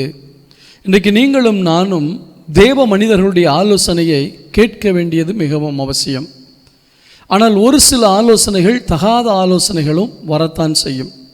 நான் உங்களுக்கு சொல்லுகிறேன், சாலமோனுடைய மகன் ரெகோபயாம் சாலமோனுக்கு பின்பு அரசாள வந்தபோது அந்த தேசத்தில் இருக்கிற எல்லாரும், இஸ்ரவேலிலே மற்ற எல்லாரும் வந்து அவனிடத்தில் கேட்கிறார்கள், உங்களுடைய தகப்பன், அதாவது உன்னுடைய தகப்பன் பாரமான நுகத்தை எங்கள் மேல் சுமத்தினார். நீர் எங்களுக்கு செவி கொடுத்து எங்களை அன்பாக அரசாண்டால் நாங்கள் உங்களுக்கு துணையாக இருப்போம் என்று சொல்லும்போது அவன் சொல்லுகிறான், 3 நாட்கள் கழித்து வாருங்கள், நான் உங்களுக்கு தகுந்த பதில் சொல்லுகிறேன் என்று சொல்லி தன்னுடைய தகப்பனுக்கு ஆலோசனை சொன்ன முதியோர்களை அழைக்கிறார். அந்த முதியோர்களை அழைக்கும்போது அவர்கள் நல்ல ஆலோசனை சொல்லுகிறார்கள். இப்படியெல்லாம் செய், என்றென்றைக்கும் அவர்கள் உன்னை ராஜாவாக அங்கீகரிப்பார்கள் என்று நல்ல ஆலோசனை சொல்லுகிறார்கள். ஆனால் அவர்கள் சொன்ன ஆலோசனையில் இவனுக்கு திருப்தி இல்லை. எனவே தன்னுடைய வாலிப வயதுக்கு ஒத்த தன்னுடைய சிநேகிதர்களை அழைத்து அவர்களிடத்தில் ஆலோசனை கேட்டபோது அவர்கள் தவறான ஆலோசனை சொல்கிறார்கள். உங்கள் அப்பாவோட நீ கொஞ்சம் கடினமாக நடந்தால் தான் இந்த ஜனங்களை சரியாக நடத்த முடியும். நீ அன்புக்கு இடம் கொடுத்துறாத, நீ ரொம்ப இறக்கப்பட்டுறாத, ரொம்ப ஸ்ட்ராங்காக ரொம்ப ஸ்ட்ரிக்டாக இருக்கணும்னு சொல்லி தவறான ஆலோசனை. 3 நாட்களுக்கு பின்பு வந்த மக்களுக்கு நல்ல ஆலோசனை தள்ளிவிட்டு தன்னுடைய வயதுக்கொத்தவர்களுடைய ஆலோசனையை அவன் ஏற்றுக்கொண்டு சொன்னபோது ஜனங்கள் அவனை புறக்கணித்தார்கள். 10 கோத்திரத்துக்கு ஆண்டவர் யெரொபெயாமை ராஜாவாய் மாற்றினார். நம்முடைய வாழ்க்கையில் மனிதர்களுடைய ஆலோசனையை கேட்க வேண்டும். ஆனால் எந்த மனிதர்களுடைய ஆலோசனை? அனுபவமுள்ள, ஆவிக்குரிய அனுபவம் உள்ளவர்களா? யோசித்து பாருங்கள். தேவன் நமக்கு ஆலோசனை கொடுப்பதற்கு தேவ மனிதர்களை வைத்திருக்கிறார். தாவீதுக்கே ஆண்டவர் அகித்தோப்பேலை வைத்திருந்தார், ஊசாவை வைத்திருந்தார். அதோடு கூட அவன் 1000 பேருக்கு தலைவரோடும் 100 பேருக்கு தலைவரோடும் அதிபதிகளோடும் ஆலோசனை பண்ணினான். அநேக நேரங்களில் நாம் யாரோடும் ஆலோசனை பண்ணாமல் நாமே சில காரியங்களிலே செயல்படுகிறபடினால்தான் நம்முடைய வாழ்க்கையில் வீழ்ச்சி வருகிறது, தவறுகள் ஏற்படுகிறது, நஷ்டங்கள் ஏற்படுகிறது. நீங்கள் ஒரு அலுவலகத்தில் வேலை பார்த்தால் கூட அந்த அலுவலகத்தில் நீங்கள் செய்கிற அந்த வேலை, அந்த துறை சார்ந்த ஆலோசகர்களை உங்களுக்கு வைத்திருப்பது மிகவும் அவசியம். உங்களுக்கு தெரியாவிட்டால் அதில் அனுபவமுள்ள நபர்களை போய் பார்த்து அவர்களிடத்தில் நீங்கள் ஆலோசனை பெற வேண்டும். நீங்கள் எந்த டிபார்ட்மெண்ட்டில் இருக்கிறீர்களோ அந்த டிபார்ட்மெண்ட்டில் எக்ஸ்பர்ட்டாக இருப்பாங்கள்ல, நல்லவங்க, உங்களை மாட்டிவிடக்கூடிய ஆலோசனை சொல்லுவாங்க, உங்களை சிக்க வைப்பதற்குரிய ஆலோசனைகளை சொல்லுவார்கள். அப்படிப்பட்ட ஆலோசனைகளை கேட்கக்கூடாது. விசேஷமாய் வாலிபர்கள் கவனியுங்கள். உங்கள் வயதுக்கு ஒத்த உங்களுடைய நண்பர்கள் கொடுக்கிற ஆலோசனையை விட உங்கள் வயதில் மூத்தவர்கள், அது உங்களுடைய தாயாக இருக்கலாம், உங்கள் தகப்பனாக இருக்கலாம், உங்களுடைய மூத்த சகோதரராக இருக்கலாம், அல்லது ஆவிக்குரிய சகோதரர்களாக அண்ணன்மாராக இருக்கலாம். எனவே நம்முடைய வயதுக்கு ஒத்த நிலையில் இருக்கிறவர்களுக்கு சரியான முதிர்ச்சி இருக்காது. நமக்கு என்ன யோசிக்க தோன்றுகிறதோ அப்படி தான் அவர்கள் யோசிப்பார்கள். எனவே நம்மை விட அனுபவம் உள்ளவர்கள், மூத்தவர்கள் இவர்களிடத்திலே கேட்க வேண்டும். ஒரு நாள் தாவீதனுடைய மகன் அம்னோன் என்று சொல்லக்கூடியவன் தாமாரின் மேல் ஆசை வைத்து அவளை அடைய வேண்டும் என்று மிகவும் உள்ளுக்குள்ளே ஏங்கி ஏங்கி இளைத்து போய்விட்டான். அவனுடைய சிநேகிதன் ஒருவன் இருந்தான், அவனுடைய வயதை ஒத்தவன். அவன் கேட்குறான், என்னப்பா ஏன் நாளுக்கு நாள் மெலிந்துக்கிட்டே போகிற, நீ ராஜகுமாரன் ஆயிற்று, என்ன ஆயிற்று என்று கேட்டபோது இவன் விஷயத்தை சொன்ன உடனே சில தவறான ஆலோசனை கொடுக்குறான். உங்கள் அப்பாட்ட சொல்லி அவளை வரவழைச்சி அவள் கையால் சாப்பிடணும்னு சொல்லு, தனியாக வந்தமே அவளை நீ கற்பழித்து விடு என்று. இன்றைக்கு அநேக நேரங்களிலே நம்முடைய ஆசைகளை நிறைவேற்றுவதற்கு நம்முடைய வயதை ஒத்தவர்கள் கொடுக்கிற தவறான ஆலோசனையை எடுத்துக்கொள்ளுகிறோம். அநேகர் எடுத்துக்கொள்வதற்கு காரணம் இவர்களுடைய ஆசையை நிறைவேற்றுவதுதான் இவர்களுக்கு முதலாவது எண்ணம். அதே கவனிங்கள், ஒரு காரியத்தில் வெற்றி பெற வேண்டும் என்கிற எண்ணம், ஒரு தாகம், ஒரு தரிசனம் நமக்கு இருக்கும் என்றால் அந்த வெற்றிக்கு நேராக ஆலோசனை சொல்லுகிறவர்களைத்தான் நாம் தேட வேண்டும். நம்முடைய தவறான ஆலோசனைகள் சில நேரங்களிலே வாலிப பிள்ளைகள் இந்த காதல் இந்த மாதிரி காரியங்களில் தன்னுடைய வயதுக்கொத்த நண்பர்களோடு கூட சில ஆலோசனை பண்ணி அவர்கள் தவறான காரியங்களிலே விழுந்து போய் விடுகிறார்கள். எனவே தான் ஆண்டவருக்குள்ளே அவர்களால் வளர முடியவில்லை, பரிசுத்த வாழ்க்கையில் வளர முடியவில்லை. எனவே ஆண்டவர் மனித ஆலோசனையை நமக்கு வைத்திருக்கிறார், அது உண்மைதான். மனிதர்களுடைய ஆலோசனை நமக்கு தேவைதான். ஆனால் அனுபவம் உள்ளவர்கள், நம்மேல் நல்லெண்ணம் கொண்டவர்கள், அல்லது நம்முடைய முன்னேற்றத்தில் அக்கறை உள்ளவர்கள், இப்படிப்பட்டவர்களுடைய ஆலோசனை கேட்க வேண்டும். உங்களுடைய வாழ்க்கையில் ஒரு காரியத்தை செய்ய வேண்டும் என்றால் மூத்தவர்களிடத்தில் ஆலோசனை கேளுங்கள். 1-2 பேர்கிட்ட நீங்கள் கேளுங்க. சில மெடிக்கல் சம்மந்தமான டெஸ்ட் எடுக்கும்போது கூட ஒரு டாக்டர் சொல்லுவார், இதை ஆப்ரேஷன் பண்ணியே ஆகணும் அப்படின்ட்டு. ஆனால் சிலர் சொல்லுவாங்க, செகண்ட் ஒப்பீனியனுக்கு இன்னொரு டாக்டர்கிட்ட கன்சல்ட் பண்ணி பார்க்கலாமே என்று இன்னொரு மருத்துவரை அணுகும்போது அவர் ஒருவேளை இந்த ஆப்ரேஷனை செய்து தான் ஆக வேண்டும் என்று சொல்லலாம். இல்லாவிட்டால் ஏற்கனவே ஆப்ரேஷன் பண்ண வேண்டும் என்று சொன்ன டாக்டர் பணம் வசூலிக்கக்கூடியவராக இருப்பார் என்றால் உடனடியாக அறுவை சிகிச்சை செய்தே ஆக வேண்டும் என்று சொல்வார். ஆனால் நீங்கள் ஆலோசனை கேட்ட, உங்களுக்கு தெரிந்த, உங்களுக்கு அறிமுகமான, உங்களுடைய நலத்தின் மேல் அக்கறை உள்ள மருத்துவர் என்ன சொல்லுவார்? இமிடியேட்டாக ஆப்ரேஷன் பண்ணுன்னா தாமதிக்காதீங்க, உடனே பண்ணுங்கன்னு சொல்லுவார். இல்லாட்டா இது ஒன்றும் அவசரம் இல்லை, கொஞ்ச நாள் பார்க்கலாம், இந்த மருந்தை சாப்பிட்டு பார்க்கலாம், இந்த மாத்திரையை சாப்பிட்டு பார்க்கலான்ட்டு உங்களுக்கு நல்ல ஆலோசனைகளை சொல்லுவாங்க. உங்கள் வாழ்க்கையில் உங்களுக்கு ஆலோசனை சொல்ல யாராவது இருக்காங்களா? உங்களுடைய வாழ்க்கையில் பாவத்துக்குரிய போராட்டம் வரும் பொழுது, பணத்துக்குரிய போராட்டம் வரும் பொழுது, வேலை ஸ்தலத்தில் பிரச்சனைகள் வரும் பொழுது, வாழ்க்கையில் பல சவால்களை நீங்கள் சந்திக்கும்போது உங்களுக்கு ஆலோசனை சொல்லுவதற்கு யாராவது இருக்கிறார்களா? இன்று வரை என்னுடைய பாஸ்டர் டாக்டர் செல்வின் அவர்கள் எனக்கு ஆலோசனைக்காரராக இருக்கிறார். எந்த ஒரு காரியமாக இருந்தாலும் அவர்களிடத்தில் நான் ஆலோசனை கேட்பேன். என்னுடைய நண்பர்கள் ஒரு சிலர் இருக்கிறார்கள், அவர்களிடத்தில் நான் ஆலோசனை கேட்பேன். ஏனென்றால் ஒரு சிலரோடு கலந்து ஆலோசிக்காமல் நாமே நினைத்ததை நடத்துவோமானால் சில நேரத்தில் தவறிப்போவதற்கு வாய்ப்பு இருக்கிறது, அது தவறாய் மாறுவதற்கும் வாய்ப்பு இருக்கிறது. இந்த செய்தியை கேட்டுக்கொண்டிருக்கிற எனக்கு அன்பான கர்த்தருடைய பிள்ளைகளே, உங்களுக்கு ஆலோசனை சொல்லக்கூடிய உங்களை விட வயதில் மூத்தவர்கள், அனுபவத்தில் முதியவர்கள், அனுபவத்தில் கூடினவர்கள், அதாவது உங்களை விட அனுபவம் அதிகமானவர்கள், இவர்களிடத்தில் நீங்கள் ஆலோசனை கேளுங்கள். எப்பொழுதுமே ஆண்டவர் உங்களுக்கு ஆலோசனை கொடுப்பதற்கு யாராவது ஒருவரை ஆண்டவர் வைத்திருப்பார். அதை கண்டுபிடிக்க வேண்டும். உங்களுடைய ஆவிக்குரிய வளர்ச்சியிலே, உங்களுடைய குடும்பத்தின் வளர்ச்சியிலே பொறாமைப்படாதவர்களாக இருக்க வேண்டும். உங்களுக்கு நல்ல தகுந்த ஆலோசனைகள். இன்னொன்றையும் சொல்லுகிறேன், உங்களுடைய பொருளாதார சம்பந்தப்பட்ட ஆலோசனைகள், உங்களுடைய வேலையில் உள்ள வளர்ச்சி, உங்களுடைய வேலையில் உள்ள அடுத்த கட்டத்துக்கு நீங்கள் முன்னேறுவதற்கு இப்படிப்பட்ட ஆலோசனை வேண்டும் என்றால் அந்தந்த டிபார்ட்மெண்ட்டில் உள்ளவங்கள்ட்ட கேட்கணும். அவங்க அனுபவ ரீதியிலே உங்களுக்கு ஆலோசனை கொடுப்பார்கள். ஆனால் ஆவிக்குரிய ரீதியில் உங்களுடைய குடும்ப காரியத்தில், குடும்ப சமாதானம், சந்தோஷம், குடும்பத்தை கட்டி எழுப்புகிற காரியத்தில் நீங்கள் ஆவிக்குரியவர்களிடத்தில் தான் ஆலோசனை கேட்க வேண்டும். அதை போய் உலக மனிதனிடத்தில் ஆலோசனை கேட்கக்கூடாது. ஏனென்றால் உலக மனிதன் தத்துவத்திலிருந்து ஆலோசனை கொடுக்கலாம், அல்லது மூளை அறிவிலிருந்து ஆலோசனை கொடுக்கலாம், படித்த புத்தகங்களிலிருந்து பார்த்த பல காரியங்களிலிருந்து ஆலோசனை கொடுக்கலாம். ஆனால் தேவ பிள்ளைகள் இந்த தேவனுடைய வார்த்தையிலிருந்து நமக்கு ஆலோசனை கொடுப்பார்கள். இந்த தேவனுடைய வார்த்தையிலிருந்து வரக்கூடிய ஆலோசனை தான் மிக மிக முக்கியமான ஆலோசனை. எனக்கு அன்பான கர்த்தருடைய பிள்ளைகளே, இன்றைக்கு ஒரு தீர்மானம் எடுங்கள்.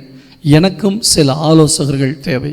என்னை நல்வழிப்படுத்தக்கூடியவர்கள், என்னை முன்னேற்றத்தின் பாதையில் நடத்தக்கூடியவர்கள், பரிசுத்தத்தின் பாதையில் நடத்தக்கூடியவர்கள், என்னுடைய உலகத்தில் நான் வாழ்கிற வேலையில், அதாவது உலகத்தில் நான் செய்கிற வேலையில் இன்னும் முன்னேற்றத்தின் பாதையில், அல்லது எனக்கு ஏற்படக்கூடிய தவறுகளை திருத்தி சரியான பாதையில் நடத்தக்கூடிய ஆலோசகர் எனக்கு தேவை என்று நீங்கள் உணர வேண்டும். ஆம், ஆலோசனைகள் இல்லாத இடத்தில் ஜனங்கள் சீர்கெட்டு போவார்கள் என்று சொல்லப்பட்டிருக்கிறது. சங்கீதம் 13ஆம் அதிகாரத்துக்கு என்னோடு கூட திருப்பிக் கொள்ளுங்கள். சங்கீதம் 13ஆம் அதிகாரம் 2ஆம் வசனம். என் இருதயத்திலே சஞ்சலத்தை நித்தம் நித்தம் வைத்து எதுவரைக்கும் என் ஆத்துமாவிலே ஆலோசனை பண்ணி கொண்டிருப்பேன், எதுவரைக்கும் என் சத்துரு என்மேல் தன்னை உயர்த்துவான். முதலாவது நான் சொன்னேன், மனிதர்களுடைய ஆலோசனை. அதில் சரியான ஆலோசனை கொடுக்கிறவர்களும் இருக்கிறார்கள், தவறான ஆலோசனை கொடுக்கிறவரும் இருக்கிறார்கள். நாம் சூஸ் பண்ண வேண்டும், சரியானபடி தெரிந்தெடுக்க வேண்டும். அவர்களுடைய அனுபவம் என்ன, அவர்களுடைய முதிர்ச்சி என்ன, என்மேல் அவர்களுக்கு இருக்கிற அக்கறை என்ன, இதையெல்லாம் யோசித்து நீங்கள் ஆலோசனை கேட்க வேண்டும்.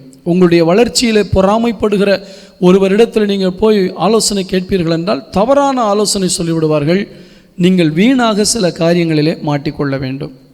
தேவன் நல்ல மனிதர்களை வைத்திருக்கிறார், மனிதர்களுடைய ஆலோசனை தேவை. அதனால்தான் நான் ஆரம்பத்தில் சொன்னேன், பல கம்பெனிகள் அட்வைசரை வைத்திருக்கிறார்கள். அந்த துறைகளிலே வல்லுநர்களை வைத்து அந்தந்த துறையினுடைய முன்னேற்றத்துக்குரிய ஆலோசனைகளை கேட்பார்கள். இரண்டாவது ஆலோசனை நமக்குள்ளேயே நாமே உருவாக்கக்கூடிய ஆலோசனை. தாவீது சொல்கிறான், எதுவரைக்கும் என் ஆத்துமாவிலே ஆலோசனை பண்ணி கொண்டு, எனக்கு நானே ஆலோசனை பண்ணி கொண்டே இருப்பது. அநேக நேரங்களில் நமக்கு நாமே ஆலோசனை பண்ணுறது தவறாக தான் முடியும். ஏன்னா நம்முடைய ஆலோசனை சூழ்நிலை சார்ந்திருக்கும், தேவைகள் சார்ந்திருக்கும். ஒரு நெருக்கம் வரும் பொழுது உடனே தப்பிக்கிறதுக்கு என்ன வழின்னு பார்ப்போம். அதில் தேவன் எப்படி நடத்துகிறார், தேவன் இதில் என்ன சொல்ல விரும்புகிறார் அப்படியெல்லாம் பார்க்காம நம்முடைய மனதின் ஆலோசனைகள் அதிகமாகவே தோல்வியை நோக்கித்தான் போகும். நமக்குள்ளே வருகிற சுய ஆலோசனைகள், அநேகர் யோசிச்சு பாருங்க, தற்கொலை பண்ணுறவங்க ஏன் தற்கொலை பண்ணுறாங்க தெரியுமா? அடுத்தவங்க சொன்ன ஆலோசனையா? இல்லை. வாழ்க்கையில் வரக்கூடிய சவால்கள், பொருளாதார நெருக்கடி, அவமானங்கள், நிந்தைகள், இழப்புகள், ஏமாற்றங்கள், மனம் உடைந்து போன காரியங்கள், இதையெல்லாம் பார்க்கும்பொழுது நான் ஏன் வாழணும், தனக்குள்ளே ஆலோசனை, நான் ஏன் உயிரோடு இருக்கணும். ஆவிக்குரியவர்களுக்கு கூட இந்த ஆலோசனை வருகிறது. என்ன தெரியுமா? நடக்கிற காரியங்களை பார்த்துட்டு நான் ஏன் இனியும் ஜெபம் பண்ணணும், ஜெபம் பண்ணி எண்ணத்தை கண்டேன், இனிமேல் நான் ஜெபம் பண்ண மாட்டேன், இனிமேல் நான் வேதத்தை வாசிக்க மாட்டேன், இனிமேல் நான் சர்ச்சுக்கு போக மாட்டேன், இனிமேல் நான் இவர்களோடு நல்ல உறவு வைத்து கொள்ள மாட்டேன். நமக்குள்ளேயே சூழ்நிலை சார்ந்து வருகிற இந்த ஆலோசனைகள் தவறானவைகள். 99% அநேக நேரங்களிலே தவறாகத்தான் போய்விடுகிறது. அதற்கு பின்பு நாம் சொல்லுவோம், ஐயோ நான் அவசரப்பட்டனே, யார்ட்டையாவது 1-2 பேர்கிட்ட கேட்டிருக்கலாமே. எனக்கு ஒரு வேடிக்கையான ஒரு காரியம் என்னென்னா, சர்ச்சிலேயோ பொதுவாகவோ நம்ம ஒரு காரியம் செய்கிறோன்னு வச்சுங்க. இப்போ உதாரணத்துக்கு நாம் சபை கட்டுகிறோம் என்று வைத்துக்கொள்ளுங்கள். எல்லாருக்கும் தெரியும் சபை கட்டப்போகிறோம், சபையில் என்னென்ன வேலை நடந்து கொண்டிருக்கிறது என்று சபைக்கு எல்லாம் தெரியும். ஆனால் கட்டி முடித்ததுக்கப்புறம் அந்த சபையை டெடிகேட் பண்ணும் போதில் ஒரு சில விசுவாசிகள் சொல்லுவாங்க, பாஸ்டர் இதை இப்படி மாற்றி வச்சுருக்கலாமே, என்கிட்ட ஒரு வார்த்தை நீங்கள் கேட்டிருக்கலாமே, நான் நல்ல ஐடியா சொல்லியிருப்பேனேன்ட்டு. எப்போ சொல்லுவாங்க தெரியுமா? நம்ம வாழ்க்கையில் எல்லாத்தையும் முடித்ததுக்கப்புறம் சிலர் வெத்து வேட்டுன்னு சொல்லுவாங்கள்ல, அப்படி சிலர் சொல்லுவாங்க, என்கிட்ட கேட்டிருக்கலாமே, நான் உனக்கு நல்லா சொல்லியிருப்பேனே அப்படின்ட்டு. அதை பற்றி கவலைப்படாதீர்கள். ஆண்டவர் நல்ல ஆலோசனைகளை வைத்திருக்கிறார். ஆனால் உங்களுக்குள் எழும்புகிற அந்த ஆலோசனை தேவ சித்தத்துக்கு உட்பட்டதா, வேத வசனத்துக்கு உட்பட்டதா என்பதை நீங்கள் யோசித்து பார்க்க வேண்டும். உங்களுக்குள் வருகிற ஆலோசனையை கூட நான் இப்படி நினைத்திருக்கிறேன், இதை செய்யலாமா வேண்டாமா என்று தேவ பிள்ளைகளிடத்தில் கேட்பது நல்லது, தேவ மனிதர்களிடத்தில் கேட்பது நல்லது, தேவனுடைய ஊழியக்காரர்களிடத்தில் கேட்பது நல்லது. எனவே நமக்குள்ளே வருகிற ஆலோசனையை உடனடியாக அப்படியே செயல்படுத்தி விடாமல் சிலரிடத்தில் அதை பகிர்ந்து கொண்டு நான் யோசித்தது நல்லது தானா, நான் இப்படிப்பட்ட ஒரு ஆலோசனை வைத்திருக்கிறேன், அது சரியானது தானா என்று கேட்க வேண்டும். மூன்றாவதாக ஒரு ஆலோசனை இருக்கிறது, அதுதான் தேவனுடைய ஆலோசனை. முதலாவது மனிதர்களுடைய ஆலோசனை, அதில் நல்ல ஆலோசனையும் வரலாம், தவறான ஆலோசனையும் வரலாம். நாம் யாரிடத்தில் ஆலோசனை கேட்கிறோமோ அவர்கள் யார் என்பதை அறிந்து ஆலோசனை கேட்பது நல்லது. இரண்டாவது சுய ஆலோசனை, நமக்குள்ளே வரக்கூடிய ஆலோசனை. நிறைய பேர் இதில் தவறி போகிறாங்க. யார்ட்டையும் டிஸ்கஸ் பண்ணாமல் தான் நினச்சதை தானே நடத்தணும், தான் ஆசைப்பட்டதை அடையணும், தான் விரும்பினது எப்படியாவது கிடைக்கணும், அதுக்கு என்ன செய்யணும், தன்னுடைய மனதில் வருகிற இந்த ஆலோசனைகள். அநேக நேரங்களில் உங்களுக்குள்ளே வரக்கூடிய இந்த ஆலோசனைகளில் பிசாசு வந்து கலந்து விடுவான். பிசாசு வந்து கலந்து விட்டு தவறான காரியங்களை உங்களுக்கு சொல்லிக் கொடுத்து கொண்டே இருப்பான். யோசித்து பாருங்கள். மூன்றாவதாக தேவனுடைய ஆலோசனை. 139 சங்கீதத்துக்கு என்னோடு கூட திருப்பிக் கொள்ளுங்கள். 139 சங்கீதத்தில் 17 வசனம் 18 வசனம். தேவனே, உமது ஆலோசனைகள் எனக்கு எத்தனை அருமையானவைகள், அவைகளின் தொகை எவ்வளவு அதிகம், அவைகளை நான் எண்ண போனால் மணலை பார்க்கிலும் அதிகமாம். நான் விழிக்கும்போது இன்னும் உம் மண்டையிலே இருக்கிறேன். இந்த வார்த்தைகளை பாருங்க. தேவனே, உமது ஆலோசனைகள் எனக்கு எத்தனை அருமையானவைகள். இதை சொல்றது யாரு? தாவீது. இதே தாவீதுக்கு ஊசா என்று சொல்லக்கூடிய ஒரு ஆலோசனைக்காரன் இருந்தார். அகித்தோப்பேல் என்று சொல்லக்கூடிய ஆலோசனைக்காரன் இருந்தார். 100க்கு அதிபதிகளுடைய தலைவர்களும் 1000 பேருக்கு அதிபதிகளும் அவனுக்கு ஆலோசனைக்காரராக இருந்தார்கள். எவ்வளவு ஆலோசகர்கள் இருந்தாலும் அவன் சரியான ஒரு வார்த்தையை பதிவு செய்து வைத்திருக்கிறான். எல்லாருடைய ஆலோசனைகளை விட தேவனே, உம்முடைய ஆலோசனை தான் மிகவும் அருமையானவைகள். இதை பார்த்து கொண்டிருக்கிற எனக்கு அன்பான கர்த்தருடைய பிள்ளையே, தேவ மனிதரிடத்தில் ஆலோசனை கேட்பது நல்லது. ஆனால் ஒரு ரகசியத்தை உங்களுக்கு சொல்லுகிறேன். நீங்கள் எப்பொழுது கேட்டாலும் உங்களுக்கு ஆலோசனை கொடுப்பதற்கு கர்த்தர் தயாராக இருக்கிறார். மனிதனிடத்தில் போய் பேசும்போது சில மணித்துளிகள், ஒரு 15 நிமிடம் 20 நிமிடம் அரை மணி நேரம் என்று நீங்கள் நேரம் செலவழித்து தானே கேட்கிறீர்கள். ஏன் அதே நேரத்தை தேவனுடைய பாதத்தில் அமர்ந்து, ஆண்டவரே நான் இப்படி நினைத்திருக்கிறேன், நீர் என்ன சொல்லுகிறீர் ஆண்டவர் என்று கேட்கலாம் அல்லவா? ஒரு தவறான காரியத்துக்காக வந்தவர்கள் செய்த நல்ல காரியத்தை உங்களுக்கு சொல்லுகிறேன். தவறான காரியத்தை செய்வதற்காய் வந்தவர்கள் செய்த நல்ல காரியம். குழப்பமாக இருக்கா? விபச்சாரத்தில் கையுமையுமாய் பிடிக்கப்பட்ட ஸ்திரியை இயேசுவிடத்தில் கொண்டு வருகிறார்கள். ஏற்கனவே அவங்களுக்கு ஒரு ஆலோசனை தெரியும், மோசே கொடுத்த ஆலோசனை. விபச்சாரத்தில் ஒரு பெண்ணை கையுமையுமாய் பிடித்தால் கல்லெறிந்து கொள்ள வேண்டும் என்று. ஆனால் இப்படி ஒரு ஆலோசனை ஏற்கனவே இருக்கு. ஆனால் நீர் என்ன சொல்லுகிறீர்? இது இவங்க இயேசுவை மாட்டி விடுறதுக்காக கேட்டாங்க. இதே காரியத்தை ஒரு நல்ல கண்ணோட்டத்தில் நீங்கள் யோசிப்பாங்க.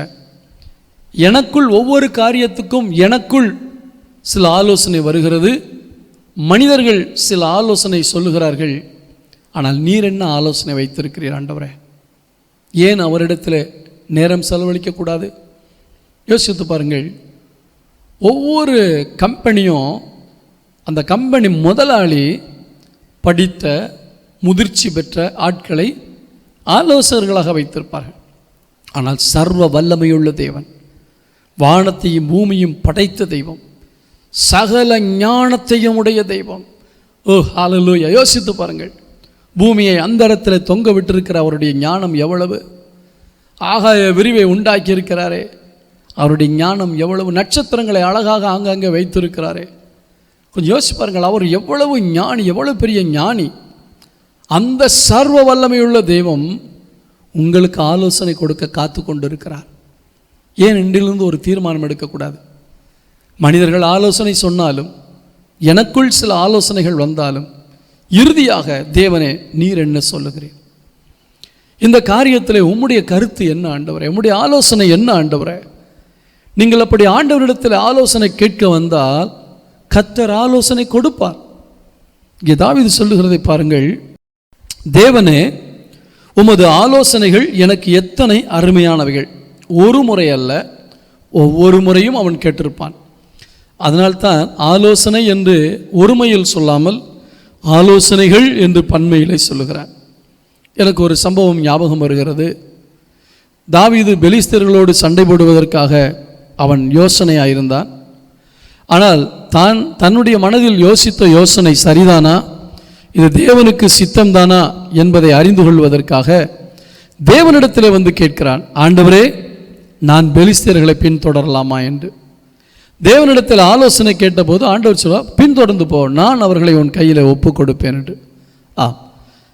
எந்த ஒரு காரியத்திலும், உங்கள் படிப்பாக இருக்கலாம், உங்கள் வேலையாக இருக்கலாம், உங்கள் குடும்ப காரியமாக இருக்கலாம், உங்கள் வியாபாரமாக இருக்கலாம், உங்கள் ஆவிக்குரிய ஜீவியமாக இருக்கலாம், உங்களுடைய ஜெப வாழ்க்கையாக இருக்கலாம், உங்களுடைய பரிசுத்த வாழ்க்கையாக இருக்கலாம், எதை குறித்து நீங்கள் ஆலோசனை கேட்டாலும் ஆலோசனை கொடுப்பதற்கு அவர் வல்லவராக இருக்கிறார்.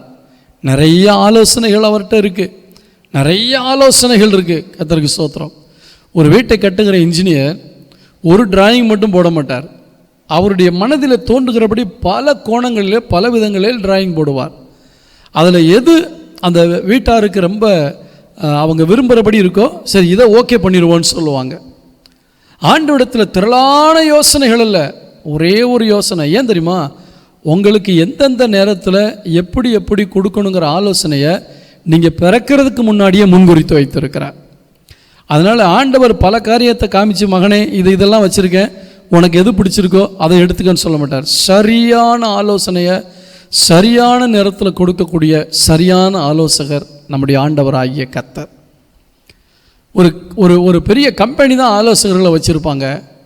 ஒரு ஏழை குடியானவனாக இருந்தாலும், ஒரு ஒன்றுமே படிக்காத படிப்பறிவில்லாத ஒரு மனிதனாக இருந்தாலும், ஒன்றுக்குமே வழி இல்லாமல் ஒரு பிச்சைக்காரனை போல நிலையில் இருந்தாலும், அவனுக்கும் ஆலோசகர்களாக வருவதற்கு என் ஆண்டவர் வல்லவராக இருக்கிறார்.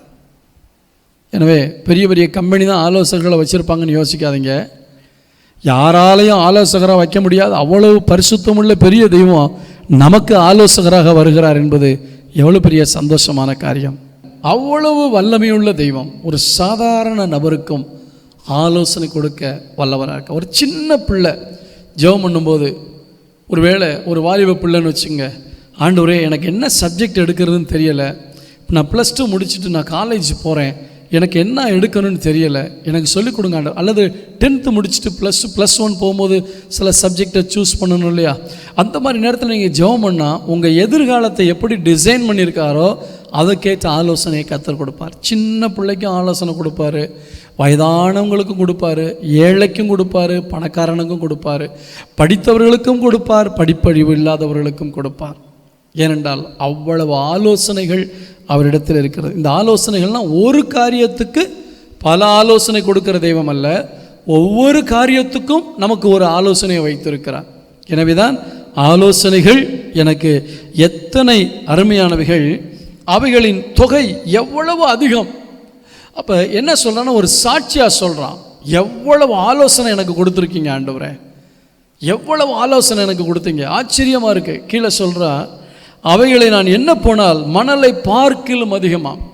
அதாவது இது எழுத்தின்படியே மணல் என்று நாம் எடுத்துக்கொள்ளக்கூடாது. மணலை எப்படி நாம் எண்ண முடியாதோ அதே போல தாவீது சொல்லுகிறார், என் வாழ்க்கையில் ஒவ்வொரு காரியத்திலும் அவர் கொடுத்த ஆலோசனைகளை நினைத்து பார்த்தால் அதை எண்ணவே முடியாது. நம்ம சொல்கிறோம் இல்லைங்களா, எண்ணில் அடங்கா ஸ்தோத்திரம். உங்களால் எண்ண முடியாத அளவுக்கு ஸ்தோத்திரம் பண்ணியிருக்கீங்களா? இல்லை. அந்த நன்றி பெருக்கில் நம்ம அப்படி ஒரு பாடலை பாடுறோம் இல்லையா? கோடா கோடி ஸ்தோத்திரம் ஏறெடுப்போம்னு பாடுறோம். கோடி ஸ்தோத்திரம் என்னைக்காவது பண்ணியிருக்கீங்களா? பாட்டுக்கு சொல்கிற மாதிரி இந்த இந்த சங்கீதமே ஒரு பாடல் புத்தகம் தானே. எனவே அந்த பாடல் அந்த அந்த அந்த அந்த பொய்டிக்கல் லாங்குவேஜில் அவர் எழுதியிருக்கிறார், அவைகளை நான் என்ன போனால் மணலை பார்க்கிலும் அதிகமாக நான் விழிக்கும்போது இன்னும் மும்மண்டையில் இருக்கிறேன். இதனுடைய அர்த்தம் என்ன தெரியுமா? அன்பான கர்த்தருடைய பிள்ளைகளே, நான் இன்னும் உங்கள்கிட்ட தான் இருக்கேன். அப்போ நான் கர்த்தரை விட்டு விலகி விடாதபடி, கர்த்தருக்கு துரோகம் செய்துவிட்டு பாவத்தில் விழுந்து விடாதபடி, அல்லது கர்த்தருக்கு பிடிக்காத ஒரு காரியத்தை செய்து கர்த்தரை கோபப்படுத்தி விடாதபடி இப்போவும் நான் உங்களோடு கூட நிலைச்சு நிற்கிறதுக்கு காரணமாக இருந்தது உங்களுடைய ஆலோசனை தான்.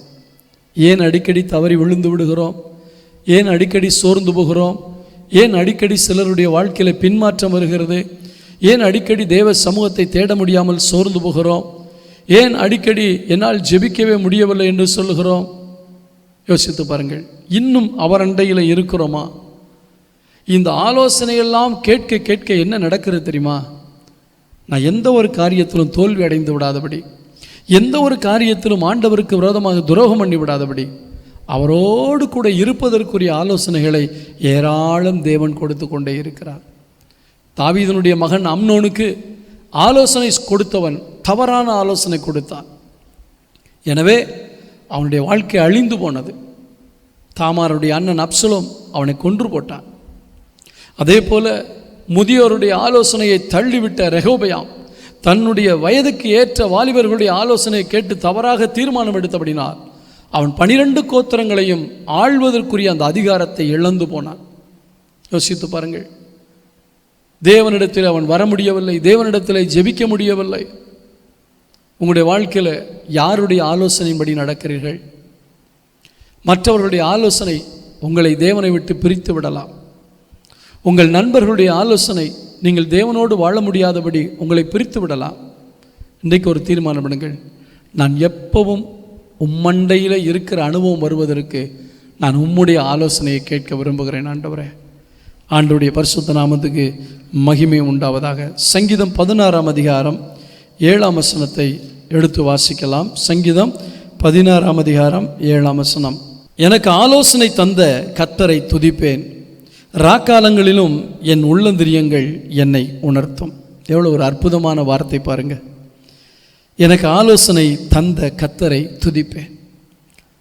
139ஆம் சங்கீதத்தில் ஏராளமான ஆலோசனைகளை கொடுத்தாருன்னு சொன்ன அதே தாவீது தான். இந்த ஆலோசனை என்ன காரியத்தை இந்த தாவீதினுடைய வாழ்க்கையில் செய்தது? 6ஆம் வசனம். நேர்த்தியான இடங்களில் எனக்கு பங்கு கிடைத்தது, ஆம் சிறப்பான சுதந்திரம் எனக்கு உண்டு. அப்படி சொல்லிட்டு தான் சொல்றார், எனக்கு ஆலோசனை தந்த கர்த்தர். தேவனுடைய ஆலோசனையை நீங்கள் கேட்பீர்கள் என்றால் சிறப்பான சுதந்திரம் உங்களுக்கு கிடைக்கும். நேர்த்தியான இடத்தில் உங்களுக்கு பங்கு கிடைக்கும். இந்த பூமியிலையும் நீங்கள் சுகித்து வாழ்வதற்கு, நன்றாய் வாழ்வதற்கு, நீங்கள் சந்தோஷமாய் வாழ்வதற்கு, எந்த விதமான குறையும் இன்றி நிறைவோடு வாழ்வதற்கு ஆண்டவர் ஆலோசனை சொல்லி தருவார். அது மாத்திரமல்ல, சிறப்பான சுதந்திரம். இந்த பூமியில் உள்ள வாழ்க்கையிலும் ஒரு ஐஸ்வர்யம், பரலோகத்திலும் நமக்கு ஒரு இடம். இதற்கெல்லாம் காரணம் என்ன? எனக்கு ஆலோசனை தந்த கர்த்தரை துதிப்பேன். தேவனுடைய ஆலோசனை 2 காரியங்களை நம்முடைய வாழ்க்கையில் செய்கிறது. அவருக்குள் நம்மை நிலைத்திருக்க பண்ணுகிறது, அவருடைய ஆசீர்வாதத்தை சுதந்திரிக்க பண்ணுகிறது. இது 2ம் தேவனுடைய ஆலோசனையில் இருக்குது. கொஞ்சம் யோசிச்சு பாருங்கள். கடந்த காலங்களில் நீங்கள் தவறான காரியங்களை யோசிச்சு பாருங்கள். இன்றைக்கி ஒரு தீர்மானம் எடுங்க. ஆண்டவரே, உங்கள் ஆலோசனை நான் கேட்க விரும்புகிறேன். உங்கள் ஆலோசனையை நான் கேட்டேன்னா நேர்த்தியான இடங்களில் எனக்கு இங்கே பங்கும் கிடைக்கும், சிறப்பான சுதந்திரமும் எனக்கு கிடைக்கும் என்பதை மறந்து போய்விடக்கூடாது. இன்னொரு பக்தனுடைய வாழ்க்கையிலிருந்து ஒரு காரியத்தை உங்களுக்கு சொல்லிக் கொடுக்க ஆசைப்படுகிறேன். ஆசாபின் சங்கீதம். சங்கீதம் 73ஆம் அதிகாரம் 24ஆம் வசனம். 73ஆம் சங்கீதத்தை எழுதினது ஆசாப் என்று சொல்லக்கூடிய ஒரு மனிதன். 24ஆம் வசனத்தில், உம்முடைய ஆலோசனையின்படி நீர் என்னை நடத்தி முடிவிலே என்னை மகிமையிலே ஏற்றுக்கொள்வீர். தாவீதினுடைய அனுபவம் மட்டுமல்ல, இந்த ஆசாபுடைய அனுபவத்தை பாருங்கள். உம்முடைய ஆலோசனையின்படி நீர் என்னை நடத்தி. அப்போ ஒவ்வொரு காரியமும் நான் செய்வதற்கு ஆதாரமாக இருப்பது உம்முடைய ஆலோசனை. உம்முடைய ஆலோசனையின்படி தான் என்னை நடத்தி கொண்டிருக்கிறேன். ஒரு கேள்வியை உங்களிடத்தில் கேட்க விரும்புகிறேன். உங்களை நடத்துகிறது யார்? பிறருடைய ஆலோசனையா, அல்லது உங்களுக்குள் எழும்புகிற சுய ஆலோசனையா, அல்லது தேவ ஆலோசனையா? தேவ ஆலோசனை கிடைத்தால் ஒரு காரியம் உறுதி, தவறி போக மாட்டோம், தேவனை விட்டு தூரம் போக மாட்டோம். எனவே தான் ஆசாப் சொல்லுகிறான். அந்த 24ஆம் வசனத்தை படிக்கிறதுக்கு முன்னாடி 23ஆம் வசனத்தை கொஞ்சம் பார்ப்போமா? 23ஆம் வசனம், ஆனாலும் நான் எப்பொழுதும் உம்மோடு இருக்கிறேன், என் வலது கையை பிடித்து தாங்குகிறேன். ஆனால் இந்த ஆசாப் கொஞ்சம் கேள்வி மேலே கேள்வி ஆண்டவர்கிட்ட கேட்டவர். கொஞ்சம் இனம் புரியாத ஒரு வேதனை அவருக்குள்ளே இருந்துச்சு. துன்மார்க்கரெல்லாம் செழித்திருக்காங்களே ஆண்டவரே, தேவனை தேடுற எங்களை போல ஆட்கள் கஷ்டப்படுறோமே அப்படின்னு ஒரு கேள்வி இருந்தது. அதனால் 22ஆம் வசனத்தில் சொல்கிறேன், நான் காரியமறியாத மூடனானேன், உமக்கு முன்பாக மிருகம் போல் இருந்தேன்.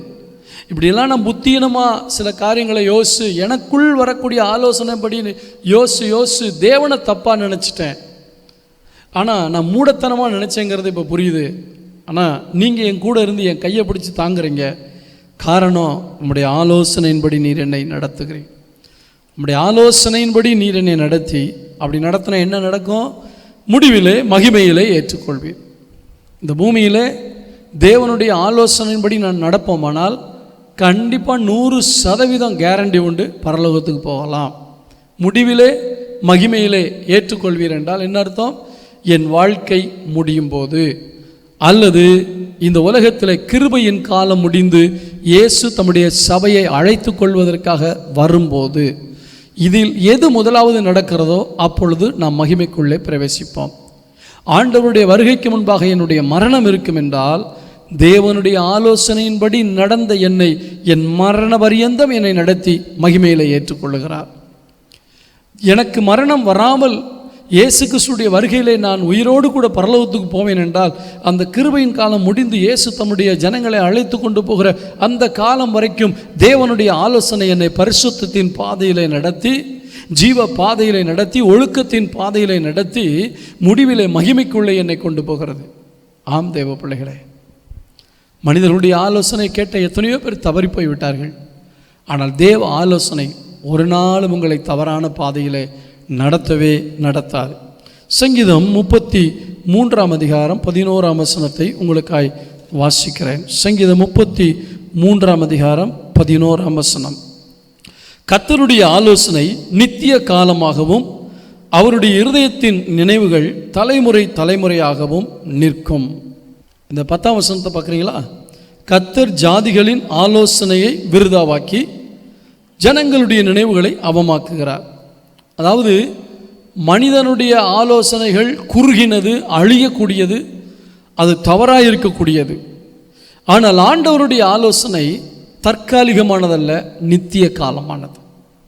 ஆம், இன்னைக்கு உள்ள பிரச்சனைக்கு ஒரு சிலர் நமக்கு வழி சொல்லலாம்.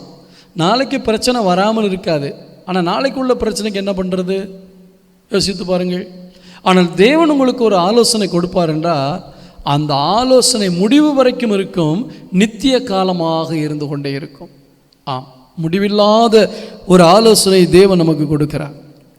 திரும்ப வாசிக்கிறேன். கர்த்தருடைய ஆலோசனை நித்திய காலமாகவும் அவருடைய இருதயத்தின் நினைவுகள் தலைமுறை தலைமுறையாகவும் நிற்கும், அது அழிந்து போகாது. எனவே மீண்டும் மீண்டும் உங்களுக்கு ஆரம்பத்திலிருந்து சொல்லுவதற்கு காரணம், உங்கள் மனதை இந்த வசனத்தில் பதிய வையுங்கள். மனிதர்கள் நமக்கு ஆலோசனை கொடுக்கலாம், நல்லது. ஆனால் எந்த மனிதர்கள்? தேவ மனிதர்களா அல்லது அனுபவம் உள்ளவர்கள், உங்கள் மேல் அக்கறை உள்ளவர்களா? தவறான ஆலோசனைக்காரர்களை நீங்கள் தெரிந்து கொள்ளாதீர்கள், தெரிந்தெடுத்து விடாதீர்கள். உங்கள் உள்ளத்தில் தோன்றுகிற ஆலோசனைக்கு இடம் கொடுத்து விடாதீர்கள்.